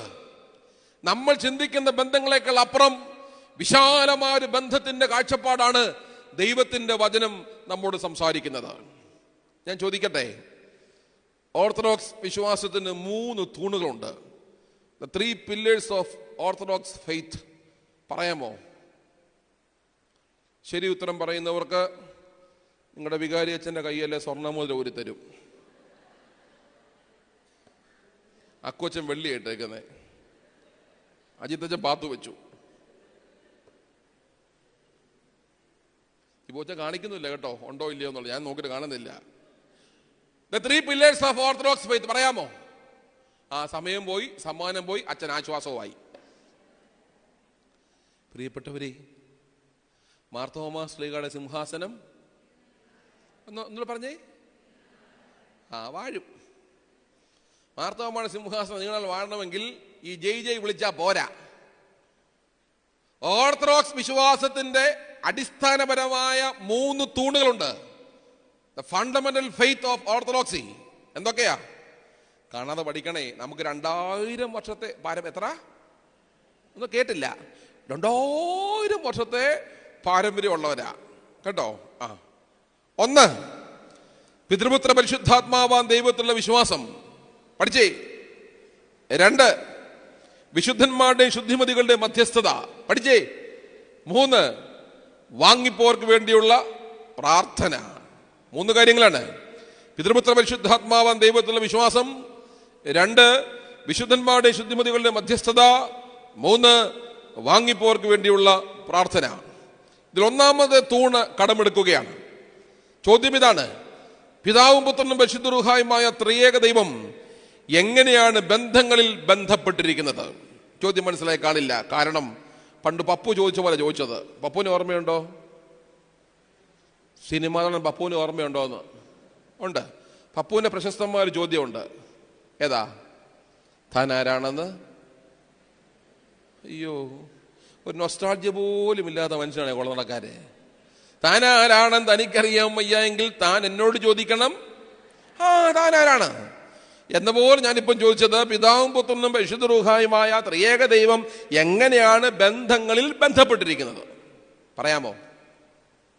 ഇനി അമ്മമാര് പറയണേ. പുട്ടിന് സ്വാദ് കൂടാൻ എന്ത് ചെയ്യണം? തേങ്ങ ഇട്ട പറ്റത്തില്ല, തേങ്ങ പീരിടണം. പരിഷ്കാരം കൂടിയതാ. എന്തിടണം? തേങ്ങ ഇട്ട പറ്റുമോ? തേങ്ങ പീരിടണം. അല്ലേ? നമ്മുടെ പ്രാർത്ഥനയുടെയും പാട്ടുകളുടെ ഒക്കെ ഇടയ്ക്ക് പുട്ടിന് പീരിടുന്ന പോലെ ഇടയ്ക്കൊരു ബ്രേക്ക് പിടിക്കും. ബ്രേക്കിന്റെ പേര് ബാറക്കുമോർ. ഈ ബാറക്കുമോർ കഴിഞ്ഞാൽ പിന്നെന്തുവാ വരുന്നത്?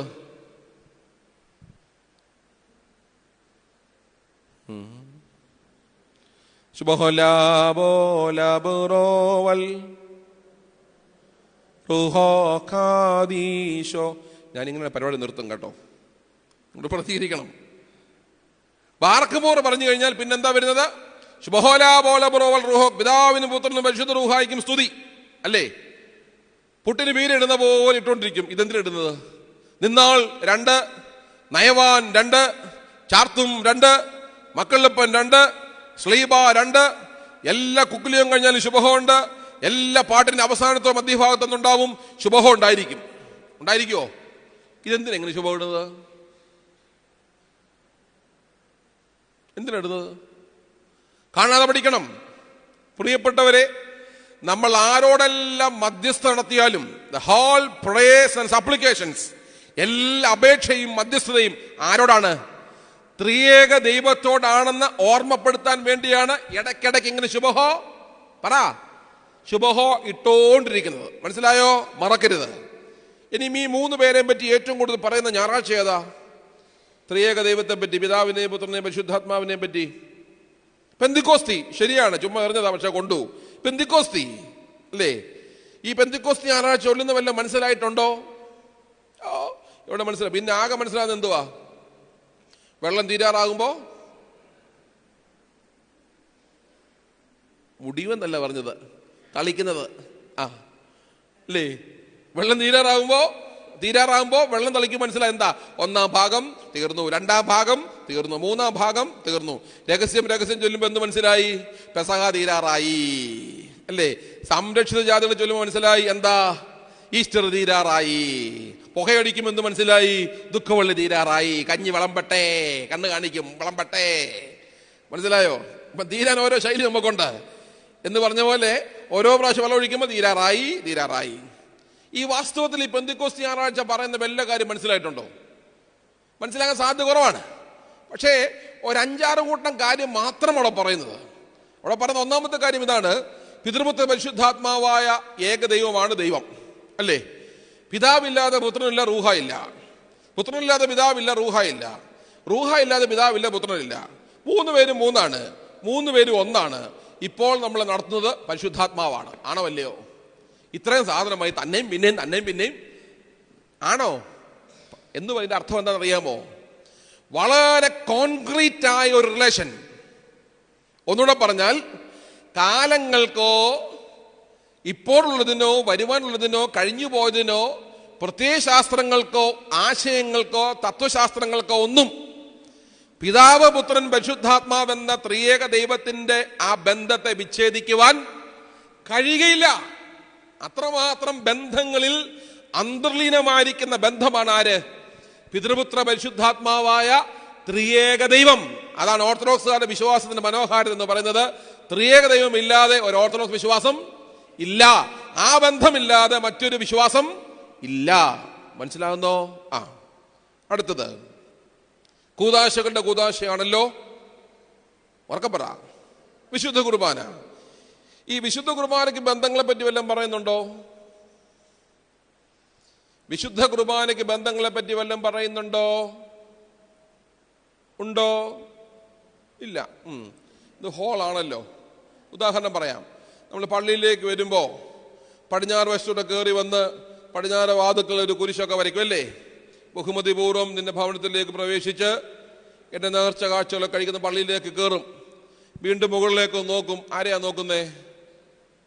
യേശുവിനെ ഒന്നുമല്ല, ഫാനിനെ നോക്കും. ആരെ നോക്കും? എന്തിനാ ഫാനിനെ നോക്കുന്നത്? ഉറക്കെ പറ. കാറ്റ് കൊണ്ടുകൊണ്ടിരിക്കാൻ. ആരെ ആരാധിക്കാൻ? ആരെ ആരാധിക്കാൻ? ഭാരമേറെ ചുമട് വഹിച്ചുകൊണ്ട് ഗോകുൽത്ത മലയിൽ പോയ കർത്താവിനെ ആരാധിക്കാൻ നമ്മൾ ചൂടുകൊള്ളാൻ പറ്റുമോ? ഇല്ല. നിന്നോ, നല്ല കാര്യം. അങ്ങനെ ഫാൻ നോക്കി location set. After setting the location നമ്മൾ ഇങ്ങനെ പതിയെ അങ്ങോട്ടും ഇങ്ങോട്ടും നോക്കും. എന്തിനാ നോക്കുന്നേ? എൻ്റെ അപ്പുറം ഇപ്പുറം നിൽക്കുന്നത് ആരാണ്? ഇനി എന്തിനാ അങ്ങനെ നോക്കുന്നേ? ഉറക്കപ്പറ. ഇനി എന്തിനാ അങ്ങനെ നോക്കുന്നേ? ആണ്ട് സത്യം. ആരാ പറഞ്ഞത്? സിസ്റ്റർ ആകേണ്ട ആളാ, പക്ഷെ ഇപ്പം വീട്ടമ്മയായി പോട്ടെ. സമാധാനം കൊടുക്കാൻ അല്ലേ? എനിക്കിഷ്ടമില്ലാത്തവനാ ഒപ്പം നിൽക്കുന്നെങ്കിൽ ഇത് കൊടുക്കാൻ പറ്റുമോ? നിങ്ങളുടെ പള്ളിയിൽ അമേരിക്കയിൽ നിന്നോ ഇംഗ്ലണ്ടിൽ നിന്നോ തിരുവല്ലായിൽ നിന്നോ കോഴഞ്ചേരിയിൽ നിന്നോ ആരെങ്കിലും വന്ന് വിശുദ്ധ കുർബാനയ്ക്ക് സംബന്ധിക്കുവാണെങ്കിൽ നിങ്ങൾ എന്ത് കൊടുക്കും? സമാധാനം കൊടുക്കും. നിങ്ങളിനി അമേരിക്ക പോയാലും ഇംഗ്ലണ്ടിൽ പോയാലും തിരുവനന്തപുരം പോയാലും വിശുദ്ധ കുർബാനയ്ക്ക് സംബന്ധിക്കുവാണെങ്കിൽ നിങ്ങൾക്ക് എന്ത് കിട്ടും? പറ. നിങ്ങളോടോ ആരെങ്കിലും പേരോ നാളോ ഓർത്തഡോക്സ് ആണോ ചോദിച്ചിട്ടാണോ തന്നേക്കുന്നത്? നിങ്ങളുടെ പേരറിയണോ? നിങ്ങൾക്കൊരു ബന്ധം പോലും ഇല്ലാത്തവരായിരിക്കും അല്ലേ? ജീവിതത്തിൽ ആദ്യമായിട്ട് കാണുന്ന ഒപ്പം നിൽക്കുന്നത്. പക്ഷേ വിശുദ്ധ കുർബാനയ്ക്കാണോ എന്ത് കിട്ടും? അവൻ സമാധാനം തന്നിരിക്കും. എന്താ എൻ്റെ കാര്യം? പ്രിയപ്പെട്ടവർ, ഈ വാക്യം കൂടെ ആധാരവാക്യമാണ്. ദൈവികമായ ശുശ്രൂഷയിൽ വിശുദ്ധ കുർബാനയിൽ പറയുകയാണ്, നിന്റെ ഒപ്പം നിൽക്കുന്നവൻ മൂത്തവനാണെങ്കിൽ നീ സമാധാനം കൊടുക്കുമ്പോൾ നിന്റെ അപ്പന് കൊടുക്കുന്ന പോലെയാണ്. മൂത്തവനാണെങ്കിൽ അമ്മയ്ക്കാണ്, ഇളയവനാണെങ്കിൽ സഹോദരനാണ്, സഹോദരിയാണ്. ഇങ്ങനെ വിശാലമായ ബന്ധം. മറ്റൊരു വാക്യത്തിൽ പറഞ്ഞാൽ ഓർത്തഡോക്സ് വിശ്വാസത്തെ പ്രയർ വിത്ത് പ്രാക്ടീസ് എന്ന് പറയും. എന്താ? പ്രയർ വിത്ത് പ്രാക്ടീസ്. പ്രാർത്ഥന മാത്രമല്ല, പ്രവർത്തനമുണ്ട്, പ്രതികരണമുണ്ട് ഇതിൽ. മനസ്സിലാകുന്നുണ്ടോ?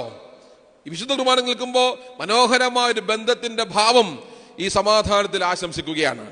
വീണ്ടും വിശുദ്ധ കുർബാനയ്ക്ക് വേറെ വല്ല ബന്ധങ്ങളെ പറ്റി പറയുന്നുണ്ടോ? പറയുന്നുണ്ടോ?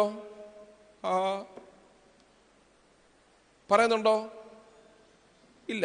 ഞാൻ ഓർമ്മിപ്പിക്കട്ടെ. നിങ്ങളെയും കൊണ്ട് നിങ്ങളുടെ ജിബു അച്ഛനും അക്കു അച്ഛനും വിശുദ്ധ കുർബാനയ്ക്ക് കള്ളം പറയിപ്പിക്കുന്നുണ്ടോ?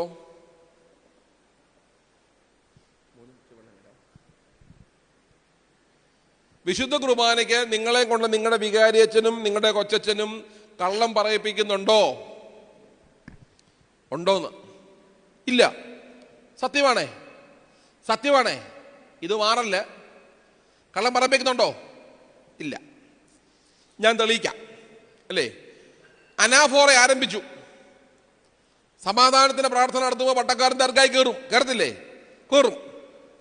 സമാധാന പ്രാർത്ഥന കഴിഞ്ഞിട്ട് നിങ്ങൾക്ക് എല്ലാവർക്കും സമാധാനം പറയുന്ന ബാക്കിയുള്ളത് ഉണ്ടായിരിക്കട്ടെ അല്ല, ഉണ്ടായിരിക്കട്ടെ. കേട്ടോ, ഉണ്ടായിരിക്കട്ടെ. സമാധാനം തരും. കിട്ടിയോ? കിട്ടി. അത് തലകുനിക്കാനുള്ള പ്രാർത്ഥന നടത്തും. പ്രാർത്ഥന കഴിയും. വീണ്ടും അച്ഛനൊന്ന് വരും, നമ്മളൊന്ന് വരും. എന്നിട്ട് ഇങ്ങനെ അച്ഛനങ്ങോട്ട് കൈവിരിക്കും. നമുക്ക് ജിബോച്ചനെ തന്നെ എടുക്കാം, വല്യച്ഛനല്ലേ. ജിബോച്ചനെ കൈവിരിച്ചിട്ട് പ്രാർത്ഥിക്കും. ഈ സമയത്ത് നാം എല്ലാവരുടെയും മനസ്സുകളും ബോധങ്ങളും വിചാരങ്ങളും ഹൃദയങ്ങളും ഒരുങ്ങൾ പിതാവാം ദൈവത്തിന്റെ വലത്ത് ഭാഗത്ത് മിശിഹാതമ്പുരാൻ എഴുന്നള്ളിയിരിക്കുന്ന ഉത്തരം പറ. ഞങ്ങളുടെ ബോധങ്ങളും ഞങ്ങളുടെ ബോധങ്ങളും വിചാരങ്ങളും. ഇനി ഒരു കാര്യം പറഞ്ഞ് കേൾക്കണേ. ചങ്കത്തൊന്ന് കൈവച്ചേ, എല്ലാവരും വെച്ചേ. വെക്കമ്മ, വെക്ക. അനുസരിക്കാദ്യം. വെക്ക. എന്നിട്ട് ഇത്രയും നാൾ നിങ്ങളുടെ പ്രായവും പക്വതയും ഒന്ന് ഓർത്തെടുത്തേ. വിശുദ്ധ കുർബാനയ്ക്ക് എത്ര പ്രാവശ്യം ഭയത്തോടും ഭക്തിയോടും നിന്നിട്ടുള്ളവർക്ക് മാത്രം കൈ വെക്കാം, ഇല്ലാത്ത കൈ കാത്തിടാം. കള്ളവ് പറയുന്നെങ്കിൽ ഇന്ന് രാത്രി കർത്താവ് വിളിക്കും.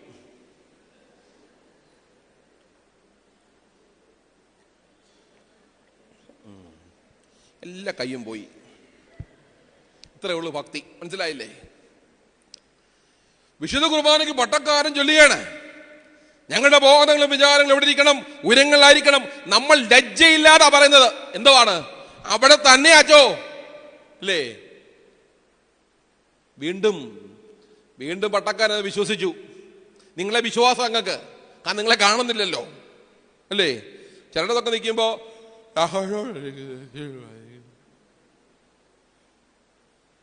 ഒരു അധികം പ്രായം 10-40 വയസ്സുണ്ട്, പുറത്തുനിന്ന് വന്നതെന്ന് തോന്നുന്നു, ഓർത്തഡോക്സ് തന്നെ. വിശുദ്ധ കുർബാന കേൾക്കുക, ചൊല്ലുന്ന എന്തുവാ? ഭയത്തോടും. അച്ഛനങ്ങോട്ട് പറഞ്ഞു. അത് കഴിയുമ്പോ നമ്മൾ പറയും ഭയഭക്തി കർത്താവിനെ സ്തോത്രം യുക്തവും ന്യായവുമാണ്. വീണ്ടും അച്ഛൻ പറയാണ്, എന്താ? ഈ സമയത്ത് നാം എല്ലാവരുടെയും മനസ്സുകളും ബോധങ്ങളും ആയിരിക്കണം.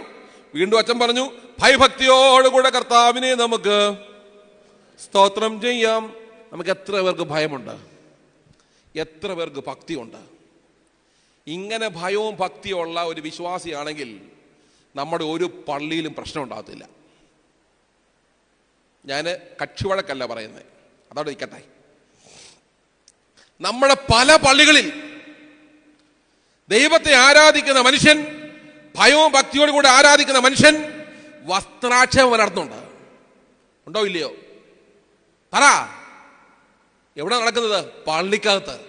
ഞാൻ മുമ്പേ പറഞ്ഞല്ലോ, പണ്ട് കസേരയിട്ട് ഇരിക്കാൻ പോലും പേടിയും ലജ്ജയും ഉണ്ടായിരുന്ന മനുഷ്യന് ഇന്ന് പള്ളിക്കുള്ളിൽ വസ്ത്രം ഊരാൻ പോലും നാണമില്ല. എത്ര തരംതാണ് നമ്മൾ എത്ര സംസ്കാരശൂന്യരായി. വിശുദ്ധ കുർബാന ചൊല്ലുന്ന വാക്യമോ എന്തോ വിപരീതം ചൊല്ലുന്നത്. അതിന്റെ അല്പമെങ്കിലും പാലിക്കാൻ ഒരു മാന്യമായ സംസ്കാരം നമുക്കുണ്ടോ? ഉണ്ടോ പ്രിയപ്പെട്ടവരെ? പോട്ടെ. ഇതും ഈ അച്ഛന്മാരങ്ങ് വിശ്വസിച്ചു. വീണ്ടും കൈ അങ്ങോട്ട് വിരിക്കുക. നിങ്ങളെ വിശ്വാസം എടുത്തോണ്ട. അച്ഛൻ ചൊല്ലിയാണ്, സൂര്യൻ, ചന്ദ്രൻ, നക്ഷത്രങ്ങൾ, ഭൂമി, സമുദ്രങ്ങൾ, സ്വർഗത്തിൽ പേടിൽപ്പെട്ടിരിക്കുന്ന അതിജാതന്മാർ, മാലാഖമാർ, മാലാഖമാർ, മോറാവസന്മാർ, സുൽത്തോനന്മാർ തുടങ്ങിയ ദൃശ്യരും അദൃശ്യരുമായ സകല സ്വർഗീയ ഗണങ്ങളും കൂട്ടങ്ങളും അടങ്ങാത്ത വായുകളോടും അവനന്യമായ ശബ്ദങ്ങളോടും കൂടെ വിജയസ്തുതി പാടി പുകഴ്ത്തി മഹത്വപ്പെടുത്തുന്നവനെ നമുക്ക് മഹത്വപ്പെടുത്താം.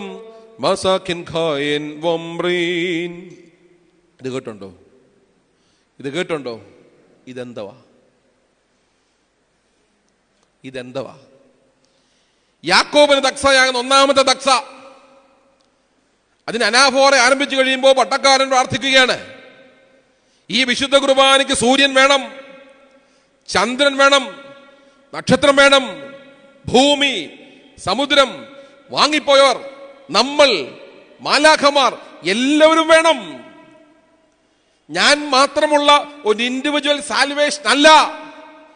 ദൈവത്താൽ നിർമ്മിക്കപ്പെട്ട സർവചരാചരങ്ങളെയും ഏക ബന്ധത്തിൽ ഒരു മേശപ്പുറത്ത് കൊണ്ടുവരുന്ന പ്രക്രിയ പേരാണ് വിശുദ്ധ കുർബാന. ഇന്നിപ്പോ നമുക്ക്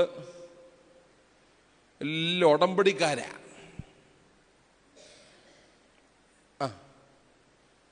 നിങ്ങളുടെ ചുണ്ടണെങ്കിൽ എനിക്കറിയാം, അവിടുന്ന് ഓരോ പേര് പറയുന്നുണ്ട്, എന്തോ കൃപയെന്നോ ഏതാണ്ടൊക്കെ ഉണ്ട്, ബാക്കി ഞാൻ പറയുന്നില്ല.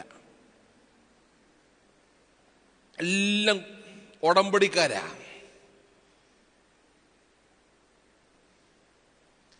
വിശുദ്ധ കുർബാന എന്താണെന്ന് ജീവിതത്തിൽ മനസ്സിലാക്കുന്നവൻ, മനസ്സിലാക്കാത്തവൻ കസ്തൂരിമാനാ. ഇന്നും തപ്പി നടക്കുക. എന്താ, എവിടുന്നാ സുഗന്ധം വരുന്നേ? ആയുഷ്കാലം മനസ്സിലാവത്തില്ല. എന്നാൽ ജീവിതത്തിൽ ഒരിക്കലെങ്കിലും വിശുദ്ധ കുർബാന അനുഭവമായി മാറുന്നവൻ അവനൊരു ഉടമ്പടിയിലും പോത്തില്ല. കാരണം എന്താണെന്നറിയാമോ? ഏറ്റവും വലിയ ഉടമ്പടി നടന്ന സ്ഥലം ഏതാ? എവിടാ? ഗോകുൽത്താന മലയിൽ എനിക്കും നിനക്കും വേണ്ടി രക്തവും വെള്ളവും ചീന്തി മരിച്ച കർത്താവിന്റെ രക്തത്താൽ വെള്ളത്താൽ മുദ്രയിടപ്പെട്ട ഉടമ്പടിയേക്കാൾ മറ്റൊരു ഉടമ്പടി എങ്ങുമില്ല. ഒരു വിശുദ്ധന് ഉടമ്പടിയില്ല, ഒരു ശുദ്ധിമതിക്ക് ഉടമ്പടിയില്ല. മനസ്സിലാവുന്നോ? കർത്താവിന്റെ രക്തത്താൽ അഭിഷേകം ചെയ്യപ്പെട്ടതിനേക്കാൾ. പ്രിയപ്പെട്ടവരെ, അതുകൊണ്ടാ പ്രമിയോൻ സദറായിൽ മനോഹരമായി പിതാക്കന്മാർ എഴുതി ചേർത്തിട്ടുണ്ട്. എനിക്കൊന്ന് ഇഗ്നാത്യോസ് പരിശുദ്ധനായ ഇഗ്നാത്യോസിന്റെ പ്രമേയം എന്തോന്നു? കർത്താവേ, എന്റെ ശരീരം നിന്റെ ശരീരത്തോടും എന്റെ രക്തം നിന്റെ രക്തത്തോടും കലരുന്നതായ സമയത്ത് ഞാനും നിന്നോടായിരിക്കാൻ. മനസ്സിലാകുന്നുണ്ടോ പ്രിയപ്പെട്ടവരെ? ഞാനും നീ മറ്റൊരു ക്രിസ്തുവാണെന്ന് ബോധം വരണം. അതിനേക്കാൾ വലിയ ഉടമ്പടി നമുക്കില്ല. ഉണ്ടോ? ഈ ശരീരം കർത്താവിന്റെ ശരീരത്തോട് കലർത്തപ്പെട്ട ശരീരമാണ്. ഈ രക്തം കർത്താവിന്റെ രക്തത്തോട് കലർത്തപ്പെട്ട രക്തമാ. ഇതിനേക്കാൾ വലിയ ഉടമ്പടിയോ മറ്റ് ബന്ധമോ എങ്ങുമില്ല. ഞാൻ ചോദിക്കട്ടെ, വിശുദ്ധ കുർബാന ബന്ധങ്ങളുടെ മനോഹരമായ തലമാണല്ലോ. നിങ്ങൾക്ക് എന്തെങ്കിലും വിശുദ്ധ കുർബാന ഒരനുഭവമായിട്ട് മാറിയിട്ടുണ്ടോ? ഞാൻ വെല്ലുവിളി ചോദിക്കുക. വിശുദ്ധ കുർബാന നിങ്ങൾക്കൊരനുഭവമായിട്ട് മാറിയിട്ടുണ്ടോന്ന്? നമ്മള് ലോകത്തിൽ ചില മനുഷ്യരൊക്കെ നമ്മളിങ്ങനെ പുച്ഛിക്കും. ഒന്ന് പുച്ഛിക്കുന്ന വിഭാഗമാണ് വിധവമാര്. കല്യാണം കാണാൻ കൊണ്ടുപോകുമോ? പെണ്ണ് കാണാൻ, ചെറുക്കൻ കാണാൻ കൊണ്ടുപോകുമോ? എന്ന് പറഞ്ഞേ ഇല്ല. എന്താ? അവള് വിധവയാ. മച്ചി എന്ന അപരനാമം വിളിച്ചിട്ട് മക്കളില്ലാത്തവരെ മാറ്റി നിർത്തും. ഇന്നും ഈ പരിഷ്കൃതനായ മനുഷ്യന്റെ ജീവിതത്തിൽ അപരിഷ്കൃതയാ. അത് മൊത്തം പിശാചാ അല്ലേ? ഇന്ന് വരെ നിങ്ങൾ അങ്ങനെയുള്ളവരുടെ മനോവികാരം മനസ്സിലാക്കിയിട്ടുണ്ടോ? ഇല്ല. ഞാൻ ചിലപ്പോ ഒക്കെ പറയും, എനിക്ക് 10 വർഷമായിട്ട് പിള്ളേരില്ലായിരുന്നു. 10 വർഷമായിട്ട് പിള്ളേരില്ല. ഒരു പക്ഷെ ഞാൻ ഇങ്ങനെ പുറത്തിറങ്ങി നടക്കുന്നതുകൊണ്ട് എനിക്ക് വലിയ വിഷയം ഉണ്ടാകത്തില്ല. പക്ഷെ എൻ്റെ ഭാര്യ ഏതെങ്കിലും പൊതുസദസ്സിൽ പോകുമ്പോഴോ എവിടെയെങ്കിലും പോകുമ്പോഴോ എന്തുവാണ്ടും ആരെങ്കിലുമൊക്കെ ഒന്ന് ചോദിക്കും അല്ലേ? എനിക്കറിയാവുന്നൊരു കുടുംബമുണ്ട്. 15 വർഷമായി അവരുടെ സ്വന്തം ദേവാലയത്തിൽ വിശുദ്ധ കുർബാനയ്ക്ക് പോയിട്ട്. ഞാൻ ചോദിച്ചു, അച്ഛൻ ട്രസ്റ്റി ആയിരുന്നോ? അല്ല. സെക്രട്ടറി ആയിരുന്നോ? അല്ല. കമ്മിറ്റിക്കാരനായിരുന്നോ? അല്ല. പെരുന്നാൾ കൺവീനറോ? അല്ല. സാധാരണ ഇങ്ങനെ ആവേശം കറിയേറ്റെടുത്തിട്ട് ഇടയ്ക്കിട്ടിട്ട് സ്ഥലം വിടും, പിന്നെ പള്ളി കയറത്തില്ല, പിന്നെ വിപരീതമായിട്ട് മാറി. ഇവിടുത്തെ കാര്യമല്ലേ? അങ്ങനെ സ്വഭാവം ഉണ്ടല്ലോ. ഈ മനുഷ്യൻ പറയാണ്, അച്ഛാ 15 വർഷമായിട്ട് ഞങ്ങൾക്ക് പിള്ളേരുണ്ടാവില്ല എന്നുള്ളത് വൈദ്യശാസ്ത്രം തെളിയിച്ചതാണ്. അത് എൻ്റെ ഭാര്യയുടെയും ഞങ്ങളുടെ വീടിന്റെ സ്വകാര്യ ദുഃഖമാണ്. പക്ഷെ ഞങ്ങളൊരു ആശ്വാസത്തിന് വേണ്ടി പള്ളിയിലേക്ക് ചെല്ലുമ്പോൾ ഞങ്ങൾക്ക് കൊച്ചുങ്ങൾ ഉണ്ടാവില്ല എന്നറിഞ്ഞിട്ടും ബോധപൂർവമായ ചില ചോദ്യങ്ങൾ ചോദിക്കും. അതേ മനുഷ്യൻ പറയുന്നത്. ഒന്നാമതിന്റെ ഭാര്യയോട് ചോദിക്കും, ഇതുവരെ വിശേഷമൊന്നും? നിങ്ങൾ ഓർത്തേ, ഒരു സുഖമാണ്. അവന്റെ ജീവിതത്തിന്റെ അവൻ അനുഭവിക്കാവുന്ന കാഠിന്യമായ ഏറ്റവും വലിയ ദുഃഖം അനുഭവിച്ചുകൊണ്ടിരിക്കുമ്പോൾ അവനോട് ബോധപൂർവ്വം ചോദിക്കുക, ഇതുവരെ നിനക്ക് വിശേഷമൊന്നും ആയില്ലയോ? രണ്ടാമത് പറയും, പിള്ളേരില്ലാത്തത് കൊണ്ട് വീട്ടിൽ വല്ലോ പ്രശ്നം എന്ന് പറഞ്ഞേ. പ്രശ്നം ഉണ്ടോ? എന്തൊരു കാര്യമെന്ന് അറിഞ്ഞില്ലേ? ഇപ്പൊ പ്രശ്നം തീർക്കും. 3, ഈ മനുഷ്യനോട് പറഞ്ഞതാ. 3, ഇന്നടത്തൊരു ഡോക്ടറുണ്ട്, ആ ഡോക്ടറെ ഇപ്പോൾ ഒന്ന് കാണ്, നിങ്ങൾക്ക് എന്ത് കിട്ടും? കൊച്ചിനെ കിട്ടും. 4, ഇന്നടത്തൊരു പ്രാർത്ഥനയുണ്ട്, അവിടെ പോയാൽ ഇന്ന പ്രാർത്ഥന, ഇന്ന ധ്യാനം കൂടി എന്ത് കിട്ടും? എടാ, ഇടി വെട്ടിക്കും ദൈവത്തിന് വെടി വെട്ടിക്കുന്ന കാര്യമുണ്ടോ? ഉണ്ടോ? ഇല്ല. 5, നിങ്ങളുടെ വീട്ടിലെ എന്തേലും ദോഷം കാണും. എന്താ? ജീവനുള്ള ദൈവത്തെ ആരാധിക്കുന്നവനാ. എടാ, ഒരു ബാധയും നിന്റെ കൂടാരത്തോട് അടുക്കത്തില്ല. സർപ്പത്തിന്മേലും അണലിന്മേലും ചവിട്ടും, ബാലസിംഹത്തെയും പെരുമ്പാമ്പിനെയും മെതിക്കും എന്ന് കൽപ്പിച്ച ഒരു കർത്താവിനെ എല്ലാ സന്ധിക്കും ധ്യാനിച്ചു വായിച്ച് ഉറങ്ങാൻ കിടക്കുന്ന നീ പറഞ്ഞു കൊടുക്കുക നിന്റെ വീട്ടിൽ ദോഷം കാണുമെന്ന്. ഇത് കൊള്ളരായ്മയല്ലയോ? ആണോ അല്ലയോ? ഈ മനുഷ്യൻ പറഞ്ഞു. കേട്ട് മടുത്തുകൊണ്ട് ഞാൻ 15 വർഷത്തിലധികമായി ഇപ്പോൾ എൻ്റെ പള്ളിയിലോട്ട് പോയിട്ട്, ഞാൻ പാലിക്കരയിലോ വരുമലയിലോ ആദ്യത്തെ കുർബാന കൂടിയിട്ട് ഞാൻ അങ്ങ് വീട്ടിൽ പോവും. അച്ഛാ, അത് മതി, അടക്കുമ്പം കൊണ്ട് എന്നെ അടക്കിയാൽ മതി, പോട്ടെ. ഞാൻ പറഞ്ഞത് 10 വർഷമായി എനിക്ക് പിള്ളേരില്ലായിരുന്നു. എന്നോട് ഇങ്ങനെ പലരും ചോദിച്ചു, അച്ഛാ ഒന്നും ആയില്ലേ അച്ഛാ, ട്രീറ്റ്മെൻറ്റ് ഉണ്ടോ അച്ഛാ? എന്തൊരു സ്നേഹം കൊണ്ടൊന്നും അല്ലെന്നേ. സ്നേഹം കൊണ്ട് ചോദിക്കുന്നത് നമുക്കറിയാം.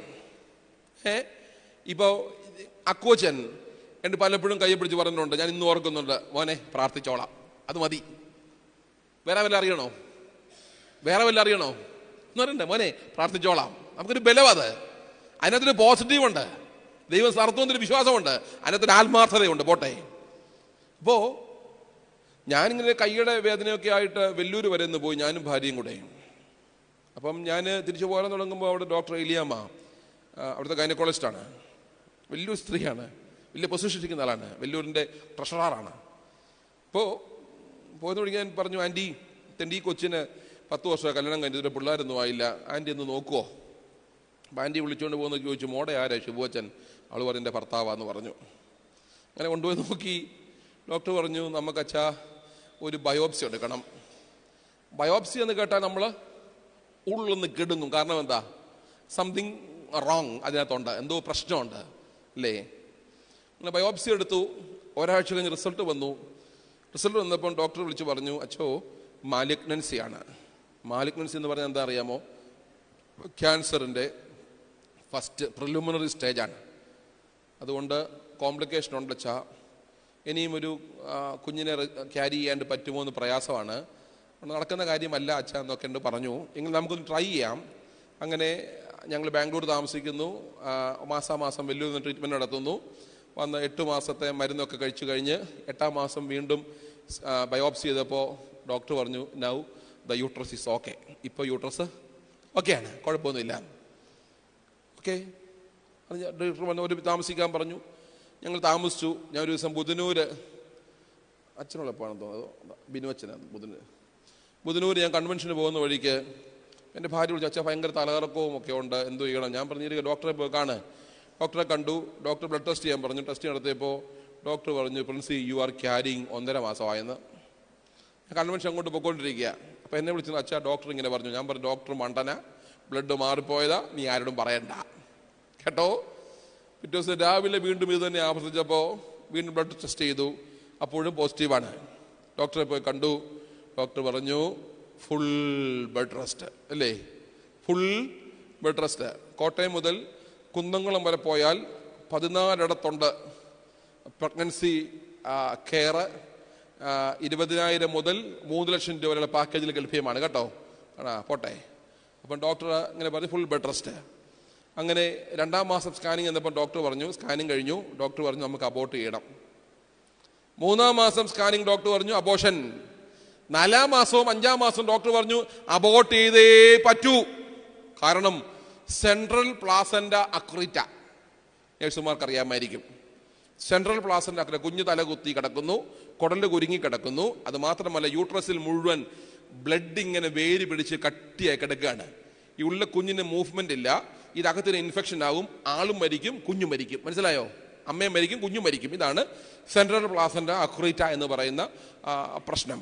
അപ്പം ഡോക്ടർ പറഞ്ഞു എന്ത് ചെയ്യണം, ഇത് നമുക്ക് അബോർട്ട് ചെയ്ത് പറ്റൂ, അല്ലെങ്കിൽ പ്രിൻസിയുടെ ജീവനത് ഭീഷണിയാണ്. അപ്പോൾ ഒരു സർക്കാരോണ പെരുന്നാളാണ്. ഞങ്ങൾ ബാംഗ്ലൂരുണ്ട്. ഞാനും എൻ്റെ സഹോദര ഭർത്താവ് വൈദികൻ, ഞങ്ങൾ എൻ്റെ ഒരു ബ്രദർ അച്ഛനും ഉണ്ട്. അപ്പോൾ എന്നോടൊരു ഭാര്യ പറഞ്ഞു, അച്ഛാ തീരുമാനമെടുക്കുന്നതിന് നമുക്കൊരു കാര്യം ചെയ്യാം, ഞാൻ പ്രിപ്പയറായി കിടക്കാം, എനിക്കൊന്ന് വിശുദ്ധ കുർബാന അനുഭവിക്കണം, നമുക്ക് തീരുമാനം എടുക്കാമെന്ന് പറഞ്ഞു. നമ്മൾ ആയിക്കോട്ടെ, അങ്ങനെ ഒരുങ്ങി കിടന്നു. ഞങ്ങൾ രാവിലെ വിശുദ്ധ കുർബാനയൊക്കെ അർപ്പിച്ച് വിശുദ്ധ കുർബാനയുമായിട്ട് അപ്പാർട്ട്മെൻറ്റിൽ കൊണ്ടുവന്ന് വിശുദ്ധ കുർബാന കൊടുത്തു. ഒരു 1/4 മണിക്കൂറിനുള്ളിൽ ചെറിയ നടുവിന് വേദന ആരംഭിക്കുന്നു. വെളുപ്പാങ്കാലമായപ്പോഴേക്കും ലോകത്തൊരു മനുഷ്യനും കണ്ടു നിൽക്കുവാൻ പറ്റാത്ത പോലെ സിവിയറായ ബ്ലീഡിങ്. എന്തു ചെയ്യും?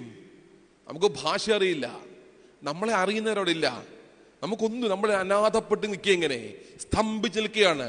ഞാൻ ചില സമയത്ത് പ്രാർത്ഥിക്കുമ്പോൾ പറയും, കർത്താവേ, നിസ്സംഗമായി നിസ്സംഗതയോടെ നിന്നൊരു സമയമുണ്ട്, എന്തു ചെയ്യണം അറിയാൻ വയ്യാതെ. അപ്പോൾ അവിടെ ഒരു ഞങ്ങളുടെ അപ്പാർട്ട്മെന്റ് സൂക്ഷിക്കുന്ന ഒരു പയ്യനുണ്ടായിരുന്നു. ഞങ്ങളുടെ വാടകയ്ക്കാണേ, ഒരു കൊച്ചു പയ്യനാണ്. അവൻ എവിടുന്നോ ഞങ്ങളുടെ ഈ പരവേശം കണ്ട് ഒരു ആംബുലൻസിനകത്ത് വിളിച്ചു വരുന്നു. വെളുപ്പിനെ 3 മണിക്ക് ആംബുലൻസ് ചീറിപ്പാഞ്ഞു അപ്പോളോ ശേഷാദ്രിപുരം ഹോസ്പിറ്റലിലേക്ക്. അവിടെ ചെന്നു, ഡോക്ടേഴ്സ് പരിശോധിച്ചു, പെട്ടെന്ന് കുറെ പേപ്പറുണ്ടെന്ന് ഒപ്പിടാൻ പറഞ്ഞു. ഞാൻ ചെയ്ത് എന്തവാ, കൺസേൺ എഴുതി കൊടുക്കണം, അമ്മയും കുഞ്ഞും മരിക്കും, ആശുപത്രി അതിന് ഉത്തരവാദിയല്ല. ഞാൻ ഒപ്പിട്ട് കൊടുത്തു. 1/2 മണിക്കൂറിനുള്ളിൽ ഐസിയുവിലേക്ക് ഷിഫ്റ്റ് ചെയ്തു. ഒരു 4-5 മണിക്കൂറിനുള്ളിൽ അബോർഷൻ നടത്താനായിട്ട് പോവുകയാണ്. ഞാനൊരു ചുമല കസേരയിൽ ഐസിയുവിൻ്റെ വാതുക്കൽ ഇങ്ങനെ ഇരിക്കുകയാണ്. എൻ്റെ മനസ്സിൽ ഇങ്ങനെ മനോഹരമായൊരു പ്രാർത്ഥന ഇങ്ങനെ പൊന്തി തെളിഞ്ഞു വന്നു. എന്താണെന്നറിയാമോ? ഞാൻ ഒരിക്കലും പ്രാർത്ഥിച്ചില്ല, കർത്താവേ, എനിക്കെൻ്റെ ഭാര്യയെ തിരിച്ചു തരണം, ആറ്റുനോറ്റ് 10 വർഷത്തിന് ശേഷം ഉദരത്തിലുണ്ടായ കുഞ്ഞിനെ തരണം. ഞാൻ ഒരിക്കലും പ്രാർത്ഥിച്ചില്ല. പക്ഷെ എൻ്റെ മനസ്സിൽ വന്ന പ്രാർത്ഥന ഇതാണ്, കർത്താവേ, എന്നോട് കരുണ തോന്നണം. ഇതെവിടുത്തെ പ്രാർത്ഥനയാണ്? വിശുദ്ധ കുർബാനയ്ക്ക് പ്രാർത്ഥനയാണ്. കർത്താവേ, എന്നോടെന്നാണോ ഞങ്ങളോടെന്നാണോ? ശരി, ഒന്ന് പറഞ്ഞേ, എന്നോടാണോ ഞങ്ങളോടാണോ? ഞങ്ങളോടെന്നാ, എന്നോടെന്നാ. എന്നോടൊന്ന് കൈപൊക്കിക്കേ ഉള്ളവര്, എന്നോടൊന്ന് കൈപൊക്കിക്കേ. ഞങ്ങളോട് കൈപൊക്കിക്കേ. അതാ കൂടുതൽ എല്ലാവർക്കും ഇഷ്ടം, അല്ലേ? ഒരിക്കലും ഒരച്ഛനും അങ്ങനെ പ്രാർത്ഥിക്കരുത്, പ്രാർത്ഥിക്കത്തുമില്ല. കർത്താവേ, എന്നോട് ഉത്തരമരണം. അനീൻ മോറിയോ, കർമ്മേൽ മലയിൽ ഏലിയാവിന്റെ പ്രാർത്ഥനയാണ്. ബാലിന്റെയും അശേരാ പ്രതിഷ്ഠകളുടെയും ആളുകൾ നിൽക്കുകയാണ്, പ്രവാചകന്മാർ നിൽക്കുകയാണ്. ഹോമകുണ്ഡം തയ്യാറാക്കപ്പെട്ടു. ഏലിയാവർ, നിങ്ങൾ പ്രാർത്ഥിച്ചോ, അഗ്നി ഇറങ്ങട്ടെ. അവർ പ്രാർത്ഥിച്ചു, ഭൂമിയിൽ മാന്തി തമ്മി തല്ലി. പക്ഷെ അഗ്നി ഇറങ്ങിയോ? ഇല്ല, അഗ്നി ഇറങ്ങിയില്ല. ഏലിയാവ് മൂട്ടേ നിന്നു. ഏലിയാവ് പ്രാർത്ഥിച്ചു, കർത്താവേ, എന്നോട് ഉത്തരമരണം. അഗ്നി ഇറങ്ങി, ആ പ്രദേശം മുഴുവൻ തീ കൈക്കൊണ്ടു. പ്രിയപ്പെട്ടവരെ, ആ സമയത്ത് പട്ടക്കാരൻ ദർഗായിൽ നിൽക്കുന്നത് ഏലിയാവിന്റെ സ്ഥാനത്താണ്.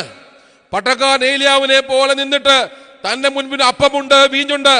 തന്റെ പൗരോഹിത്യത്തിന്റെ കരങ്ങൾ ഉയർത്തി, പരിശുദ്ധ റൂഹ ആവസിച്ച് ഈ അപ്പം ശരീരമായി മാറണം, പരിശുദ്ധ റൂഹ ആവസിച്ച് ഈ കാസ രക്തമായിട്ട് മാറണം. മനസ്സിലായോ? അതുകൊണ്ട് പട്ടക്കാരൻ പ്രാർത്ഥിക്കുന്നത്, കർത്താവേ, ഈ ജനത്തിനു വേണ്ടി ഈ ഗോതമ്പപ്പം ഇത് നിന്റെ ശരീരമാവണം, ഈ വീഞ്ഞ് നിന്റെ രക്തമാവണം. അങ്ങനെയാണ് പട്ടക്കാരൻ. അതുകൊണ്ട് എന്നോട് ഉത്തരമരണം. ഞാനും ഐസുവിന്റെ വാതിക്കരുന്ന് ഇങ്ങനെ പ്രാർത്ഥിച്ചു, കർത്താവേ, ഇതെന്റെ മനസ്സിൽ, വേറെ ഒന്നും മനസ്സിൽ വരും, അതൊന്നും എനിക്കറിയത്തില്ല എന്നാന്നുള്ളത്. ഞാനിങ്ങനെ പ്രാർത്ഥിച്ചുകൊണ്ടിരുന്നു. കുറെ കഴിഞ്ഞപ്പം ഡോക്ടർ രാജീവ്, മൂവാറ്റുപുഴ സ്വദേശിയാണ്, അദ്ദേഹം വന്ന് എൻ്റെ തോളയൊക്കെ തട്ടിയിട്ട് അകത്തോട്ട് കയറിപ്പോയി. കുറേയേറെ സമയം കഴിഞ്ഞും മറ്റു കുറേ ഡോക്ടർമാരും സ്റ്റാഫും ഒക്കെ ഓടിക്കയറുന്ന കണ്ടപ്പോൾ ഞാൻ വിചാരിച്ചു, എന്തോ അകത്ത് സംഭവിച്ചിട്ടുണ്ട്, അത് നിരാശയായിരിക്കാം. അങ്ങനെ ഇരിക്കുകയാണ്.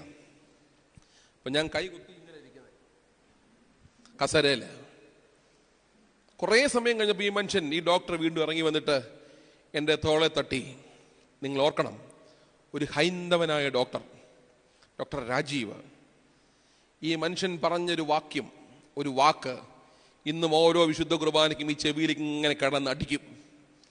ഒരു ഹൈന്ദവനായ മനുഷ്യൻ പറയാണ്, ഫാദറെ, സംതിങ് പ്രഷ്യസ്. എന്താ? മരുന്നെന്ന് പോലുമല്ല മനുഷ്യൻ പറഞ്ഞത്. ഫാദറെ, സംതിങ് പ്രഷ്യസ്, ഈ പദം ഉപയോഗിച്ചത്.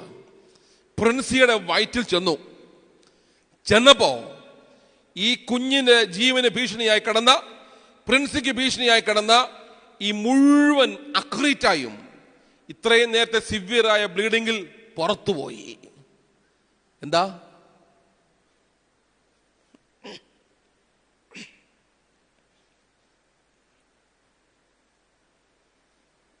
എന്ത് കാരണത്താൽ അത് പോയി? ഇന്ന് ഞാൻ പറയും, ഷിബു ടോം വർഗീസ് അച്ഛന്റെ ബന്ധത്തെ ദൈവത്തിനെ അടച്ചു നിർത്താമായിരുന്നു. മുമ്പേ പറഞ്ഞ പോലെ ചിലരൊക്കെ ഇങ്ങനെ പരിഹസിച്ച് മാറ്റി നിർത്തുമായിരുന്നു. പക്ഷെ പ്രിയപ്പെട്ടവരെ, ദൈവത്തിന്റെ കണ്ണു തുറന്നാൽ, ദൈവം നിന്റെ മേലെ ഒരു ആഗ്രഹം വെച്ചാൽ, ദൈവം നിന്റെ അതിർത്തിയുടെ കുറ്റി മാറ്റിയടിക്കണം വിചാരിച്ചാൽ, നിനക്കോ എനിക്കോ തടയാൻ പറ്റില്ല. എനിക്കോ നിനക്കോ തടസ്സപ്പെടുത്താൻ പറ്റില്ല. എന്റെ നിന്റെ ബുദ്ധിയുടെയും ചിന്തയുടെയും അപ്പുറമാണ്. പ്രിയപ്പെട്ടവര്, വൈദ്യശാസ്ത്രം തോറ്റെടുത്ത് മനുഷ്യന്റെ ബുദ്ധി പരാജയപ്പെടുത്തരുത്. ദൈവത്തിന്റെ ശക്തി ഇറങ്ങുന്നതാണ്, നിന്നെ കൂടെ നിർത്തുന്നതാണ് വിശുദ്ധ കുർബാന എന്നുള്ളത്. ഞാനതാ ചോദിക്കുന്നത്, ജീവിതത്തിൽ ഇതൊക്കെ അനുഭവമായിട്ട് മാറണം. വഴക്കുണ്ടാക്കാനല്ല പള്ളി. നിന്റെ ബന്ധങ്ങളുടെ വിശാലത ഊട്ടിയുറപ്പിക്കുന്ന സ്ഥലമാവണം പള്ളികൾ. അങ്ങനെ ഈ അക്രീറ്റ മുഴുവൻ പുറത്തുപോയി. 8-ാം മാസം പകുതിയായപ്പോൾ ഡോക്ടർ വീണ്ടും ബ്ലീഡിംഗ് ഉണ്ടായി. ഇതൊക്കെ ഭയങ്കര അത്ഭുതങ്ങളാണ്. അപ്പോൾ ഡോക്ടർ വിളിച്ചു പറഞ്ഞു, ഇന്ന് തന്നെ സിസേറിയൻ ചെയ്യണം, ഒരു ഞായറാഴ്ചയാണ്. ഞാൻ ആനപ്രമ്പ പള്ളി വികാരിയാണ്. കുർബാന കഴിഞ്ഞ് 11 മണിക്ക് ഇരിക്കുമ്പോൾ വീട്ടിൽ ബാംഗ്ലൂരിൽ നിന്ന് കോൾ വന്നു, അച്ഛാ പെട്ടെന്ന് കയറി വാ, ഇന്ന് സിസേറിയൻ നടത്താൻ പോവാ, വീണ്ടും ചെറിയ ബ്ലീഡിങ്. ഞാൻ പറഞ്ഞു ആയിക്കോട്ടെ. പെട്ടെന്ന് ഓൺലൈനിൽ ടിക്കറ്റ് നോക്കി ടിക്കറ്റ് എടുത്തു. ഞാൻ തിരുമേനിയെ വിളിച്ചു, തിരുമേനി ഇങ്ങനൊരു സംഭവമാണ്, ഞാൻ ഒന്ന് പൊക്കോട്ടെയോ? കുഞ്ഞു പോയിട്ട് വാ, വളരെ വേഗം പൊക്കോ എന്നൊക്കെ പറഞ്ഞു. ഞാൻ എയർപോർട്ടിൽ ചെന്ന് ബോർഡിങ് കഴിഞ്ഞിരിക്കുമ്പോൾ തിരുമേനിയുടെ ഒരു കോള്, ഞങ്ങളുടെ ഇടവമെത്രാപ്പൊലിത്താടെ, കുഞ്ഞ് എവിടായി? തിരുമേനി എയർപോർട്ടില്ല, ധൈര്യമായിട്ട് പോ. കുഞ്ഞേ, അത് എൻ്റെ മനസ്സിൽ കിടക്കുക. കുഞ്ഞിനുണ്ടാകാൻ പോകുന്നൊരു ആൺകുഞ്ഞാണ്. അറിയാലോ, ആൺകുഞ്ഞാണ്. എൻ്റെ ഒരു ആഗ്രഹം ഞാൻ പറയട്ടെ, കുഞ്ഞവന് ഇമ്മാനുവേൽ എന്ന് പേരിടാമോ? ഇമ്മാനുവേൽ എന്ന് പറഞ്ഞാൽ എൻ്റെ നിന്റെ ജീവിത ബന്ധങ്ങളുടെ മനോഹരമായ സഖിയാണ്. എൻ്റെ കൂടെ ഉള്ളവൻ. Lord with us, God with us, ദൈവം നമ്മോട് കൂടെ. ഞാൻ അവിടെ ചെന്നു, സിസേറിയൻ കഴിഞ്ഞു. കുഞ്ഞിനെ എന്നെ ഐസിയുലോട്ട് കൊണ്ടുപോയി, അമ്മയെ ഐസിയുലും കൊണ്ടുപോയി. ഞാൻ ആദ്യം അമ്മയെ കണ്ടു. എൻ്റെ ഭാര്യ അബോധാവസ്ഥയിലാണ്. മമ്മിയും ഒക്കെ പറഞ്ഞു ആൺകുഞ്ഞാണ്. എന്താണ്? ആൺകുഞ്ഞാണ്. ഞാൻ ചെന്ന് ദൂരേന്ന് അടുത്ത് തൊട്ട് വിട്ടില്ല, ദൂരേന്ന് കണ്ടു. ഞാൻ അവിടെ നിന്ന് ഉറക്കെ വിളിച്ചു, ഇമ്മാനുവേലേ, ഇമ്മാനുവേലേ, ഇമ്മാനുവേലേ. ഇന്നലെ ഇമ്മാനുവേലിന് 2.5 വയസ്സായി. ഇമ്മാനുവേലിന് 2.5 വയസ്സായി. എന്നെ കേൾക്കുന്ന പ്രിയപ്പെട്ടവരെ, ദൈവം ഇടപെട്ട് കഴിഞ്ഞാൽ നമ്മൾ പരിഹസിക്കുകയും പുച്ഛിക്കുകയും ചെയ്യുന്ന മനുഷ്യരിലായിരിക്കാം ദൈവം ആദ്യം ഇടപെടുന്നത്. ദൈവത്തിന് ആവശ്യമുള്ളത് ഊനമുള്ളതിനെയാണ്. ഊനമുള്ളതിനെ നീ കൂടെ ചേർത്ത് നിർത്തുമ്പോൾ നീ ഒരു ക്രിസ്തുവായിട്ട് മാറും. ഈ ഒരു സാധ്യതയാണ് ക്രൈസ്തവന് ദൈവം തന്നിരിക്കുന്നത്. ബലക്ഷയമുള്ളവനെ, അംഗവൈകല്യമുള്ളവനെ, ബുദ്ധിഭ്രമമുള്ളവനെ, അന്നത്തിന് വകയില്ലാത്തവനെ കൂടെ ചേർത്ത് നിർത്തുമ്പോ നീ ഒരു ക്രിസ്തുവായിട്ട് മാറും. ഈ ഒരു ബന്ധത്തിന്റെ ബോധ്യം നമുക്കുണ്ടാവണം. എൻ്റെ വാക്കുകൾ ചുരുക്കട്ടെ, സമയം അല്പം ഓടി.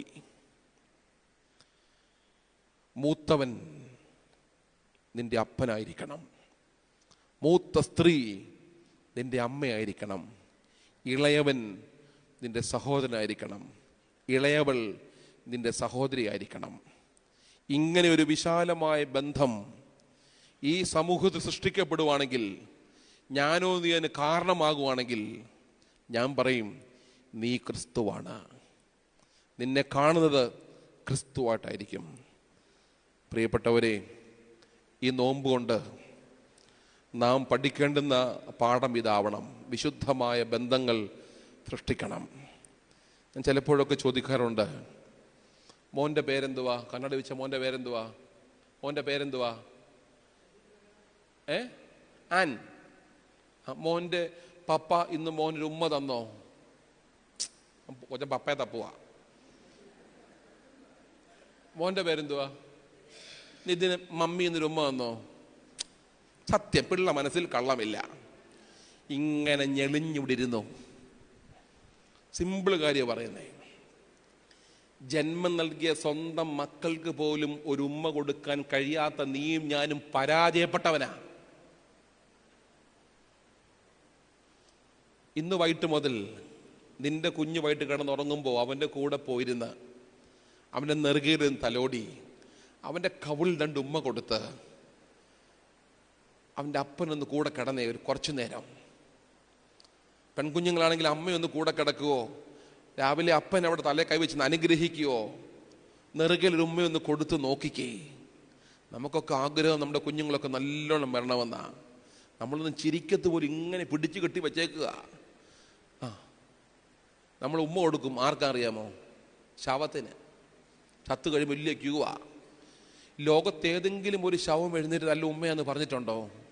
ഉണ്ടോ? ഇല്ല.